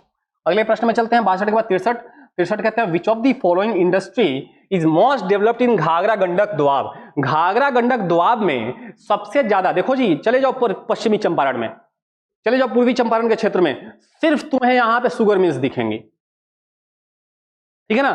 तो घाघरा गंडक दोआब में तुम्हें, घाघरा गंडक दोआब में, या बूढ़ी गंडक को भी इसी में हम ले लेते हैं, ये वाला पार्ट जो है इसमें यहाँ पे शुगर मिल्स जो है ना, शुगर केन बहुत ज्यादा उगाया जाता है, यहाँ पे शुगर मिल्स बहुत ज्यादा है, इसलिए शुगर इंडस्ट्री यहाँ पे काफी है। तो घाघरा गंडक दोआब में शुगर मिल्स हैं, शुगर की उत्पादन काफी होती है। चलिए 63 के बाद 64 नंबर प्रश्न में चलते हैं। 64 चले जाओ। विच of the following is found in the rocks of Dharwad series. Dharwad series में क्या क्या पाई जाती है? स्लेट पाई जाती है, क्वार्जाइट पाई जाती है, फिलाइट पाई जाती है, ऑल ऑफ द अबव पाई जाती है। तो जहां ऑल ऑफ द अबव है मैक्सिमम कोशिश कीजिए कि हाँ हो सकता है कि वो आंसर हो जाए। ऑल ऑफ द अबव और नॉन ऑफ द अबव में लगाने में हिचकिचाना नहीं है। अगर दिल कह रहा है कि नहीं ऑल ऑफ द अबव या नॉन ऑफ द अबव होगा तो आप लगाएंगे। विच of the following part of Bihar is geologically older. तो सबसे ज्यादा पुराना जो है भू आकृति जो है क्षेत्र वो कौन सी है, ठीक है ना। तो देखोगे तो सबसे पुराना क्षेत्र जो है ना, ये वाला क्षेत्र कौन सा, कैमूर की पठार, सबसे पुराना क्षेत्र तुमको दिखेगा। तो ये आपका आंसर हो जाएगा रोहतास प्लेट्यू। कौन सा हो जाएगा? रोहतास प्लेट्यू सबसे पुराना क्षेत्र हो जाएगा। नॉर्थ वेस्टर्न शिवालिक रेंज हो जाएगा। खड़गपुर प्लेट्यू इसके बाद बना है ना, ये तो प्री कैम्ब्रियन एरा का ही बना हुआ है। अगले प्रश्न में 67 नंबर प्रश्न में चलते हैं। The smallest district in Bihar in the terms of area, Sheohar है। शिवहर सबसे छोटा जिला है। चलिए सबसे बड़ा जिला पश्चिमी चंपारण और सबसे छोटा जिला Sheohar. What is the local time of Patna? Local time of Patna जो है स्टैंडर्ड टाइम से क्या होगा, आगे होगा। स्टैंडर्ड टाइम से 86 डिग्री, जो कहां 82.5 डिग्री ईस्ट है और कहां 86 डिग्री ईस्ट है, तो 86 डिग्री हाफ थोड़ा सा आगे होगा ना, तो ahead of the Indian standard time, Indian standard time से आगे का समय होगा क्योंकि 86 डिग्री ईस्ट पे जा रहा है। अगले प्रश्न में चलते हैं। अगला प्रश्न कहता है the border of Jahanabad and Gaya district is situated on the Barabar hill and on which another hill, है ना। जो गया और जहानाबाद का जो बॉर्डर है ना, अच्छा याद कर लीजिए, जहानाबाद को काट के अरवल जिला बना है, याद करिएगा, जहानाबाद को काट के क्या बना है, अरवल जिला। तो जहानाबाद जिला है और गया जिला, उनके बीच में बाउंड्री कौन सा पहाड़ी बनाती है? तो एक तो हो गया बराबर हिल की और एक हो गया नागार्जुनी। आपको याद होगा अशोक और दशरथ ने यहीं पर गुफाएं बनाई हैं, आजीविक संप्रदाय के रहने के लिए केव्स बनाई गई थी। तो बराबर हिल्स और नागार्जुनी हिल्स जो हैं वो गया और जहानाबाद की बॉर्डर बनाती हैं, सीमा बनाती हैं। 69 के बाद 69 के बाद 70 और आज का लास्ट क्वेश्चन।